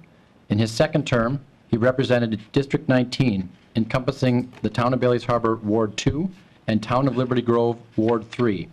And whereas during his tenure, Supervisor City served on several committees and boards, including Ag and Extension, Airport and Parks, Communications Advisory Technical Subcommittee, Community Programs, Economic Development, Emergency Services, Finance, Highway, Information Systems, Law Enforcement, Library Board, Resource Planning, Social Services, and Ad Hoc Veterans Memorial Committee. And whereas Supervisor City also served at various times as Chairman of Communications Advisory Technical Subcommittee and Social Services. Now therefore be it resolved that the County Board of Supervisors, assembled this 17th day of April 2018, extends to Don City our sincere thanks and appreciation for his service to the people of Door County, and wish him the best in his future endeavors. I move to accept this resolution. All in favor? Aye. Resolution 2018-25, recognizing Supervisor Steve Sones in service to the county board. Vinnie? Okay. To the County Board of Supervisors, whereas Steve Sones was first appointed to the County Board of Supervisors in September 2015, he was duly elected to the County Board in April 2016 and served through April 16, 2018. And whereas Supervisor Sones represented Supervisory District 18, encompassing the town of Gibraltar and the village of Ephraim, and whereas during his tenure, Supervisor Sones served on several committees and boards, including Airports and Parks, Board of Health, Legislative Committee, and Property Committee. And now, therefore, be it resolved that the County Board of Supervisors, assembled on the 17th day of April 2018, extends to Steve Sones our sincere thanks and appreciation for his service to the people of Door County, and wish him the best in his endeavors. Move to accept the resolution. Second. All in favor? Aye. Aye. Thank you. You already did the resolution 2018-26. Next would be Resolution 2018-27, the lease agreement, Wisconsin Public Service Corporation, Heritage Lake Roadside. Grant? Yes, very briefly, the backup information for this resolution was handed out this morning. This is a companion to Resolution number 2017-76, which appears on page 33 of your packet. The county entered into a agreement with Wisconsin Public Service Corporation whereby the county allowed WPS to occupy some of the real estate in the tower it has at the county's Sunny Slope site. In exchange for that, WPS is allowing the county to occupy real estate and space on WPS's tower at the Heritage Lake Road site. The lease agreement, which is before you, is almost identical to the previous one and memorializes that agreement with Wisconsin Public Service. It's a good example of private-public cooperation. Any questions, comments? We have a motion? We don't, do we? I don't think we do. Mr. Chairman, I'll make a motion to adopt resolution number 2018-27. I'll second it. Any questions? Discussion? If not, since it involves lease and property, we'll go to the voter board.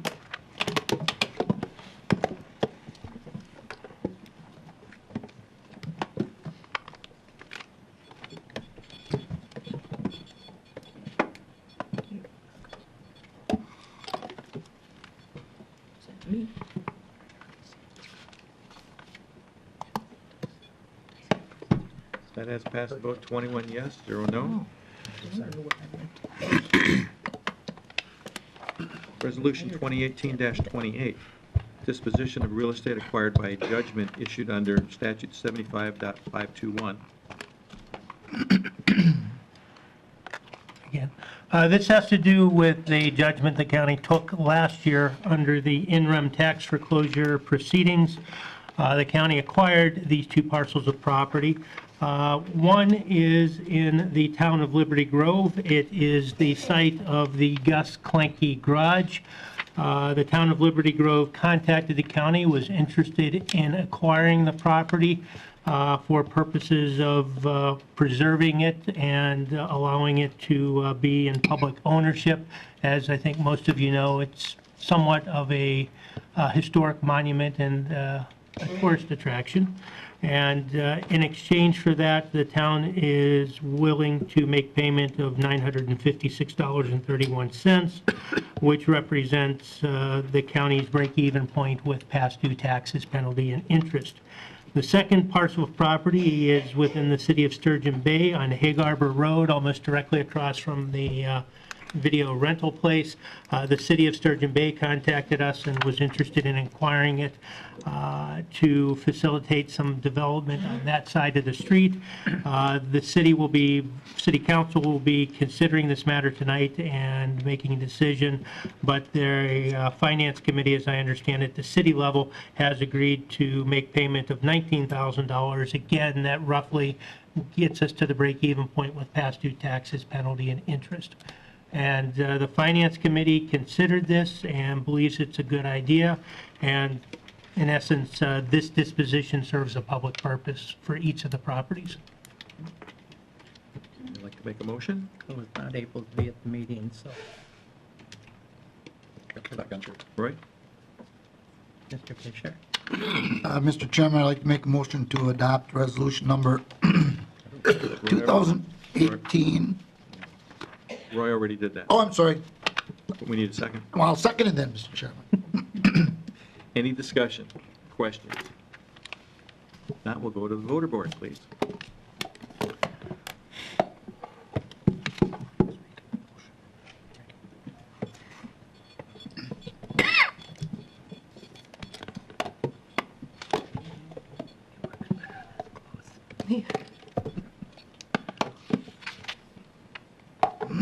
Roy?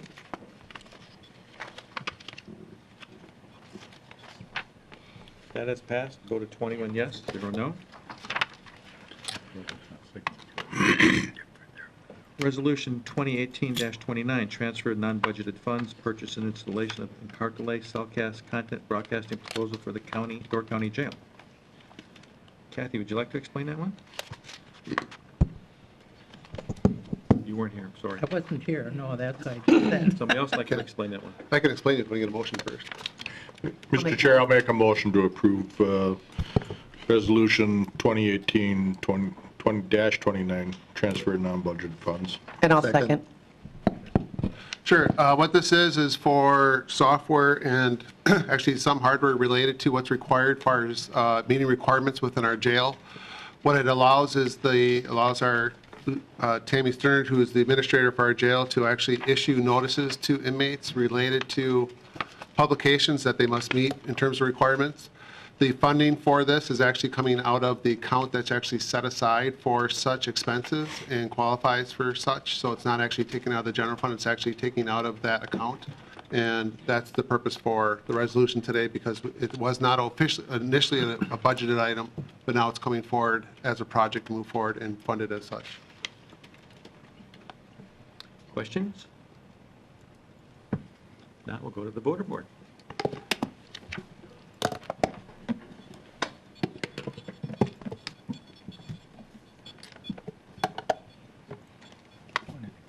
Come on, one more time. That has passed. Vote of 21 yes, 0 no. Resolution 2018-30, 2017 carry forwards from general fund accounts. Would somebody like to make a motion? Motion to approve. Biz? I'll second. Sure. So this is an annual procedure that we do for funds that are carried over. What you'll see listed in the packet is the various areas where we are requesting to carry over funds. In those cases, we don't randomly allow just departments to move funds. These are for projects that have either been started or postponed for a specific reason in terms of not being able to be completed in 2017. And thus, they submit those through Mark and then through Finance to be carried over and then expensed in 2018. Questions on any of those? Linda? The fiscal impact down in the corner there, it said there would be no additional fiscal impact to the 2018 budget. But the transfer of these funds is actually, I mean, it's to our benefit, obviously. Correct. What's meant by no additional impact, so I'll take you through an example. So for example, we're actually upgrading our financial software, and we had that budgeted as a 2017 expense. We're actually implementing that, but we're not fully done with the implementation, so we're carrying over those funds to complete that project. So while you're carrying over the funds, the project has not gone above than what the original planned expense amount was, so we're not asking for additional dollars to finish any of those projects. If it would run over what was the original budgeted amount, then there would be a fiscal impact, and we'd specify it that way. So it's not an official amendment of the 2018 budget then? No, it's not amending. Just It's a carryover of those funds so that they're allowed to finish those projects. Any other questions? We'll go to the voter board.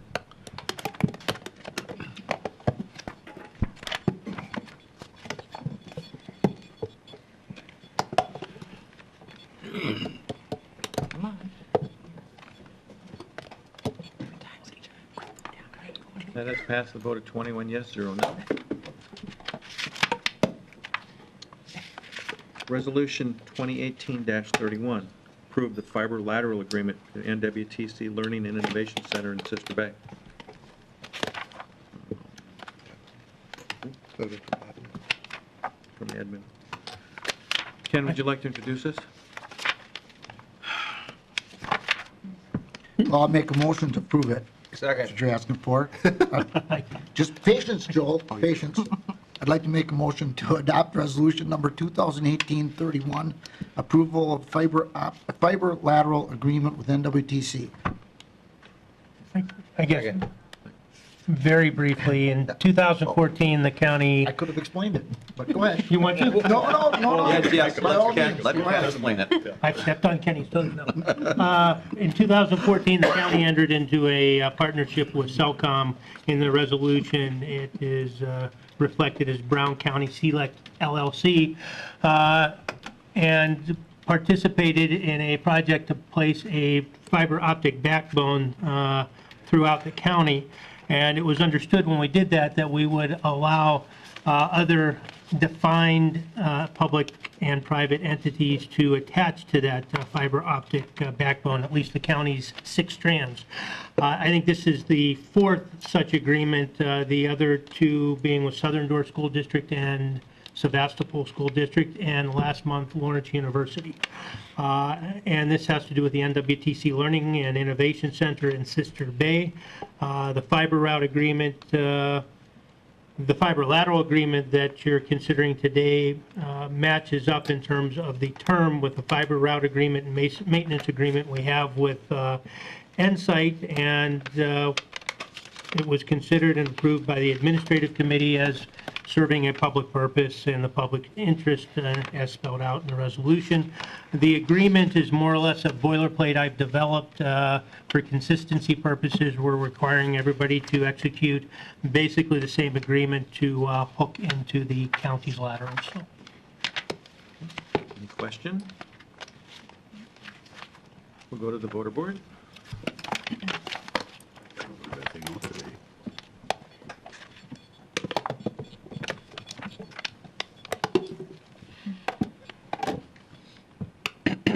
That is passed on the vote of 21 yes, 0 no. Resolution 2018-32, establishing a Door County Committee for 980 placements. I'll make a motion to approve resolution 2018-32. I'll second it. I'll probably let Grant do this one, it's cleaner. The legislature deemed it appropriate to make a change to Chapter 980 of the statutes relating to the supervised release of sexually violent persons to a community, to a residential option. Under the law that was in effect prior to March 30th, 2018, a court could find good cause to find a residential option in a county other than the sexually violent person's county of residence. After, beginning on March 30th and after, with the change in the statute, the person who is released must be placed in their county of residence. So it eliminates one of the possibilities that existed under the prior statute, being placement outside of the person's county of residence. And I think really is just going to narrow the debate, if there is one, or legal issues to what is the person's county of residence. That will become more significant. But as part of that change in the statute, the county is required to form a temporary committee. The membership is dictated by the statute, and the committee will be actively involved in finding residential options for Door County residents that are eligible for supervised release under Chapter 980. What I think we intend to do with the temporary committee is convene it and start looking for placements, because we don't want to get caught in a trap where somebody is deemed appropriate for supervised release and we get an order for a judge and have a very compressed time period under the statute to locate and facilitate that placement. Otherwise, the committee won't be active unless there is an order from a court directing it to find a residential option in Door County for a person who is deemed eligible for supervised release. Questions? You can do this one. This will be by voice vote. All in favor?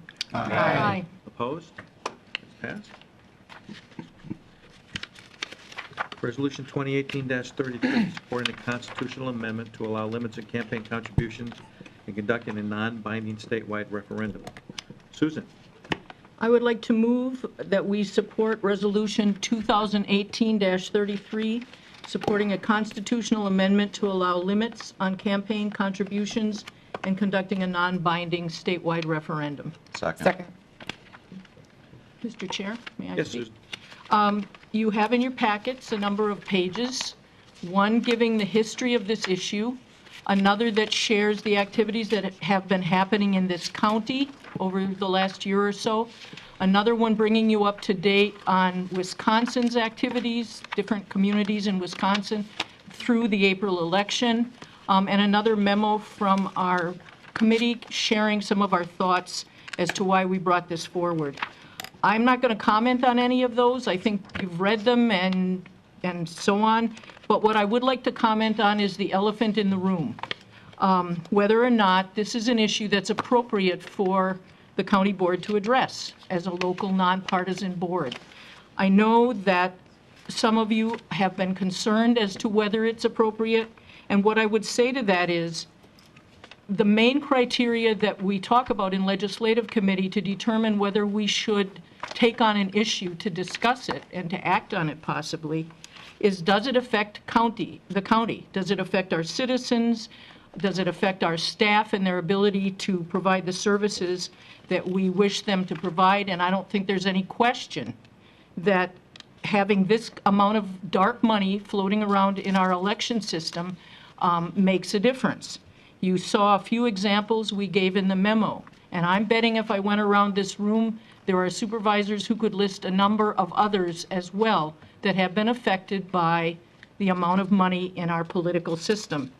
And in the case of dark money, it's not regulated, and we often don't even know where it comes from. It not only affects our elections and the quality of leadership that we send to Washington and our state houses, but even possibly more so, it affects the kind of legislation and regulations that we have sent forth from Washington and Madison and other state houses.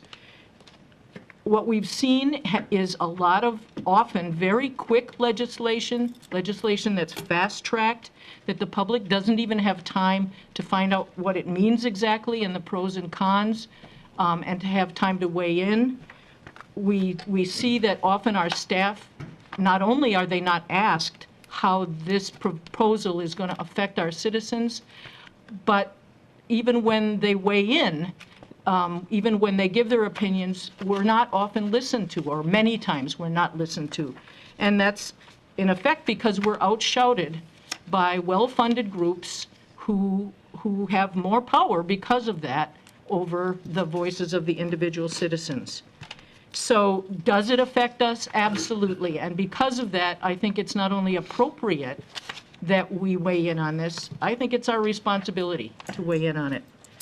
The other issue that people are concerned about is the fact that this is a nonpartisan group. And of course we're a nonpartisan group. The problem is that the two bodies that make decisions about us, the state and federal government, who tell us what what we're supposed to do, how we're supposed to do it, and how we're supposed to fund what we do, are partisan groups. And there's no question in my mind that frequently they vote one way or another along partisan lines. There's also no question that when the Supreme Court made their ruling, they voted along partisan lines.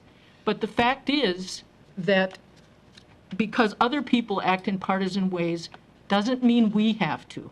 We act on and lobby for partisan issues all the time. We have lobbied under the Obama administration for and against, I guess is what I'm trying to say, issues. We've lobbied more recently under the Trump administration. We've lobbied the Walker administration in Madison. And if I happen to be on county board long enough to see a Democratic administration in Madison, we're going to be lobbying them as well. So it's what we have to do because we need to speak to our legislators, to those people who make decisions about the work we do, and let them know what we think. So I think it is appropriate for us to weigh in. Yes, we're a nonpartisan board, and I will say that one of the things I love the most about being on county board is that this body can disagree, we debate issues, sometimes we get upset with each other, but we can discuss them because we discuss them on the merits of the issue and not because of which group said what to who and what groups we belong to. You look around this room, I'm guessing we have all kinds of different political views in this room, and that's great because you get better decisions then. Mr. Fisher is fond of commenting on the floor of this board that he and I are often at opposing ends of the spectrum on an issue, and that's true. But we also have had very frank conversations. We are very honest with each other about what we think, and all of us, even if we're upset, the next day we come back to our committee meetings and to county board, and we begin again, and we can do it in a civil and respectful way because we deal with issues on their merits, and it doesn't have anything to do with a party or a group that we belong to. So we can handle this. We can handle it in a nonpartisan way to act on an issue that affects us seriously. Now, if we pass this today, are we going to get a constitutional amendment anytime soon? Not happening. It's going to be a long process. We all know that. A little bit of perspective. I said this at legislative committee, and I think our county clerk almost fell off her chair. But I want to remind you that it took women 72 years to get the vote. And believe me, this resolution isn't nearly as scary as we women are. So I want to quote a former member of our legislative committee, Steve Sones, because at our last meeting, he said, this is our piece of the puzzle. This is the piece we can put in place to move this effort a little bit more forward and to move it on. And that's what I'm asking you to do today, to support this resolution and put our piece of the puzzle in place. Do not get hung up on the language of the resolution. What we're saying is we would like to tell our legislators at the state level to take the bill that's sitting in committee out of committee and give it some public hearings and put it on a statewide referendum ballot so that the people of Wisconsin can weigh in on this issue.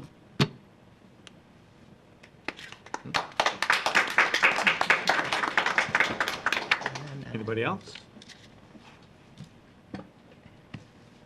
Ken? Here we go. What if we said, here we go? All right. I agree with almost everything you said, and that's going to shock everybody too. But before I get hung, I'm going to tell you I can't support this, and I'm going to tell you why. Just three sayings. Money talks, the golden rule, the person with the gold makes the rule, and three, put your money where your mouth is. The Supreme Court ruled that money is free speech. Money's been free speech since before this country was even thought of. So that's where I come from. Okay, I don't like it the way it's done. I agree it's a terrible way to do business. But to tell me how I can use my money what, that, I don't like that. That's taking away my freedoms. So I'm not going to support it. But for that reason, I just want to justify that before I go outside and see myself being hung in effigy there for a no vote. Maybe. Anybody else? Any comment? Linda? I said I wasn't going to say anything, but I do agree with Ken. When we start restricting what is and what is not free speech, we might find ourselves in a situation that we don't like.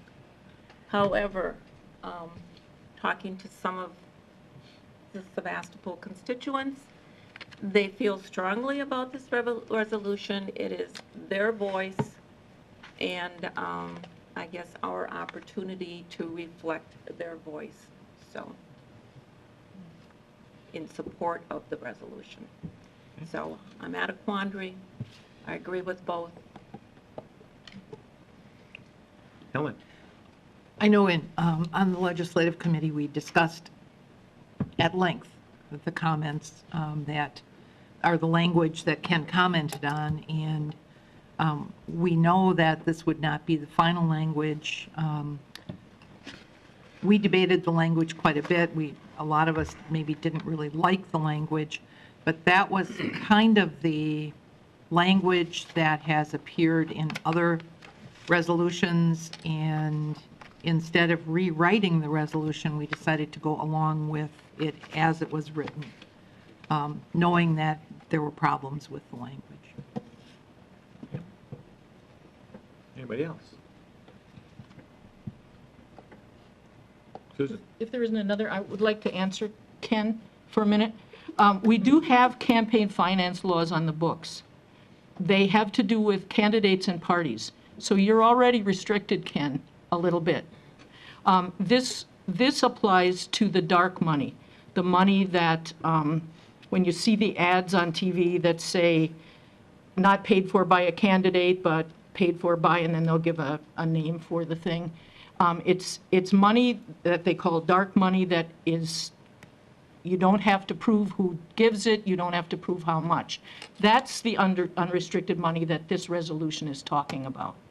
Because we do have campaign finance laws with regard to amounts we can give to a candidate and amounts we can give to a political party.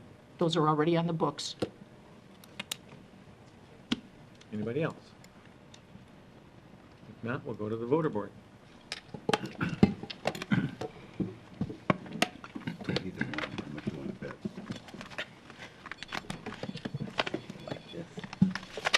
Come on, work.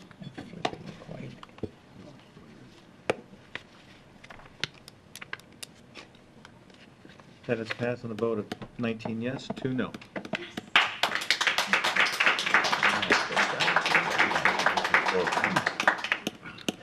Resolution 2018-34, appointments to committees, commissions, and boards, be handed out. To be handed out at the meeting. Handed out right now.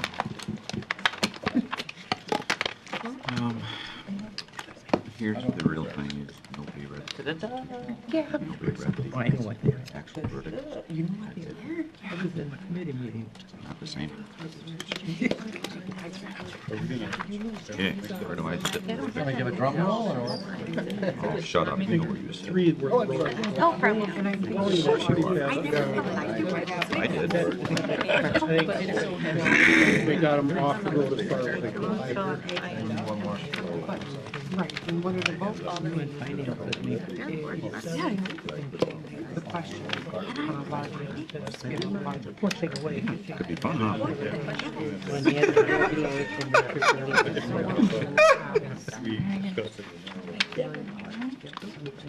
Is there and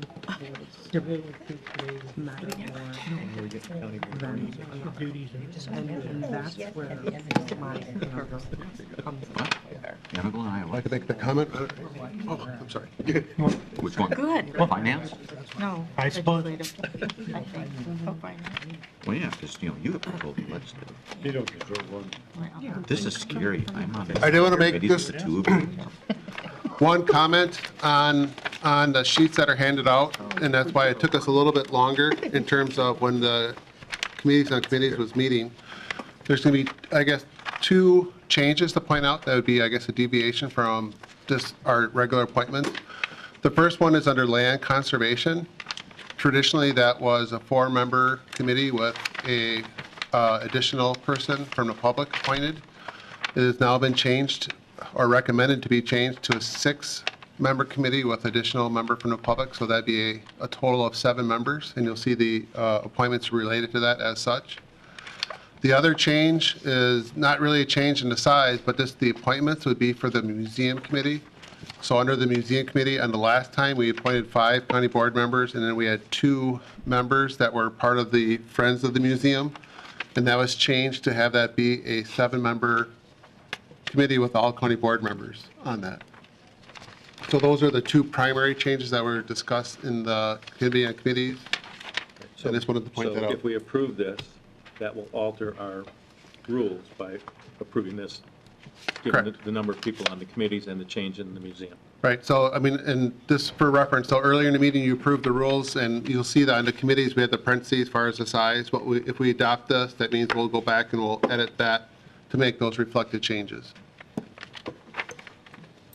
Question? Yes. So we can just make a motion to accept this, or is this just Correct. as it is, and it doesn't affect the rules? Correct. Correct. I'll make that motion. I'll second that. And that was according to our parliamentarian, our sergeant at arms. So if we get yelled at, he's in trouble. Sergeant at arms. Any questions or comments? Just a comment. It's nice to see that Mark Miller is still participating in. Yes. Dan? I got to say that as a chairman, this is probably the hardest job of your tenure, and he did a good job. Not everybody's happy, but he did a good job. Thank you, Dan. This was very difficult, given all the combination of committees that we did and chairs. And there's really 14 fewer committee assignments available and 2 less chairships available. So, very difficult, but we got through it. Thanks to everybody here.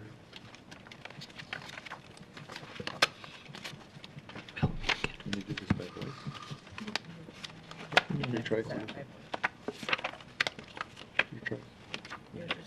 Okay, we'll do this by voice vote. All in favor? Aye. Opposed? Carried. Thank you.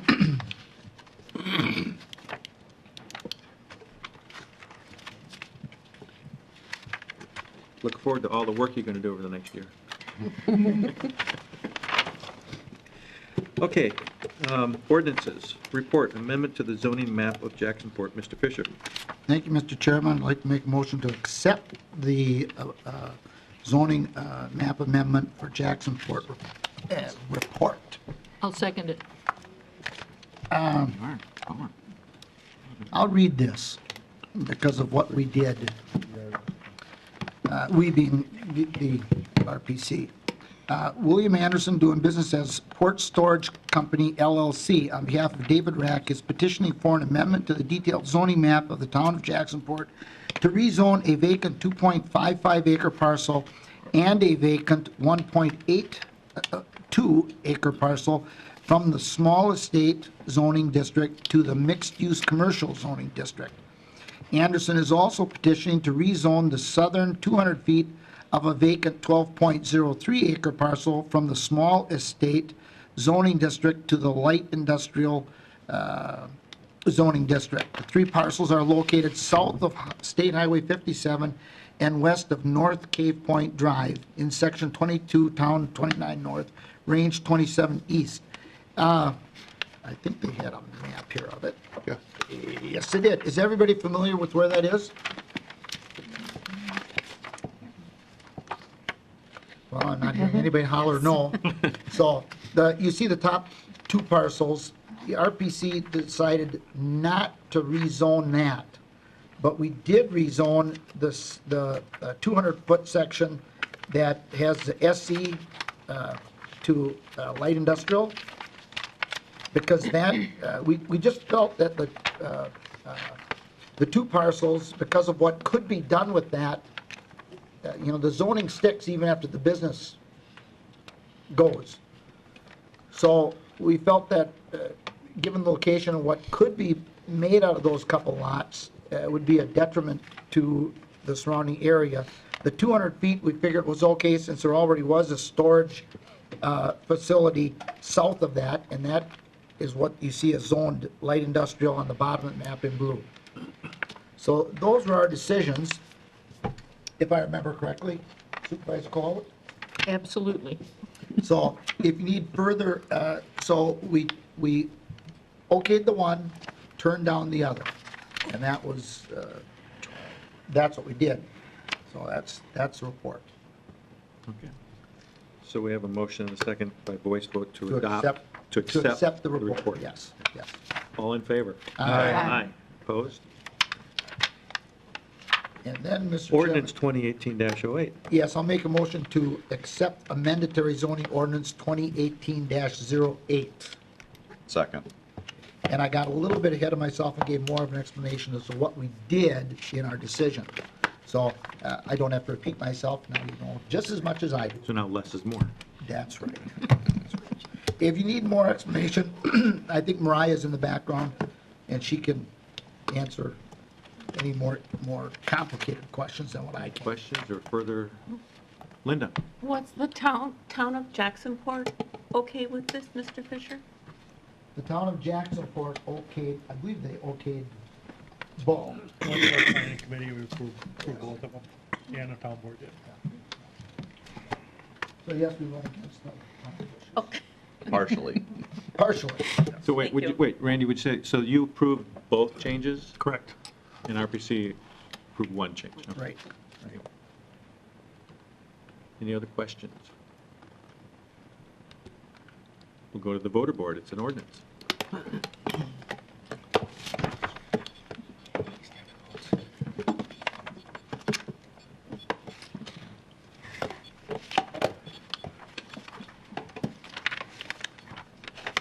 That is passed on a vote of 21 yes, 0 no.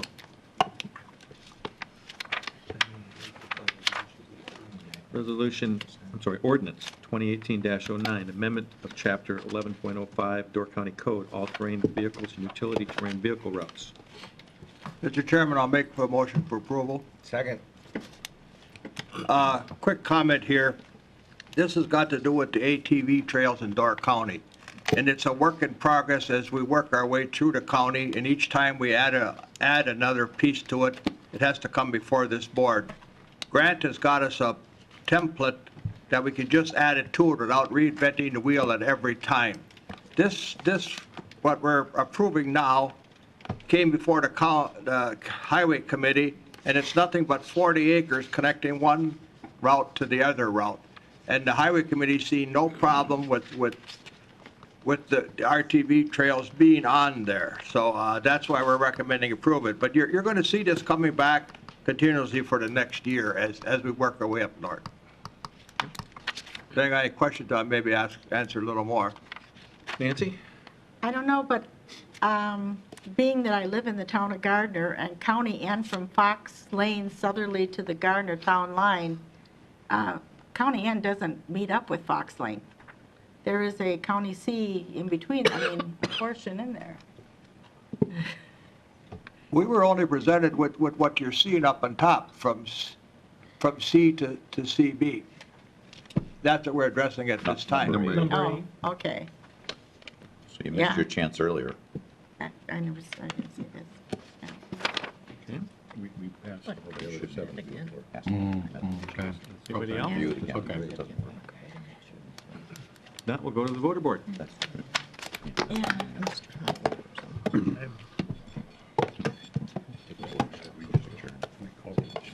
Yeah.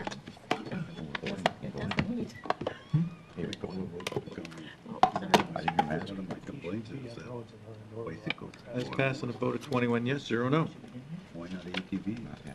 Next item, special reports. All annual reports are in the Q drive. There were some hard copies passed out. Well, no, you should be able, now you'll have access, obviously, through your Right, but if servers. you'd like a hard copy. If you like hard copy, please contact my office and we'll get you one. New business. Any oral committee reports? Any committee minutes to be reviewed? Vouchers, claims, and bills. Announcements. The next county board meeting is Tuesday, May 22nd at 9 a.m. We're past Joel's 10 o'clock time. No, you can do 9. A reminder that at next county board, there'll be group and individual photos taken at the May meeting. Hopefully the snow will be gone. I don't have to stand outside in the cold for too long.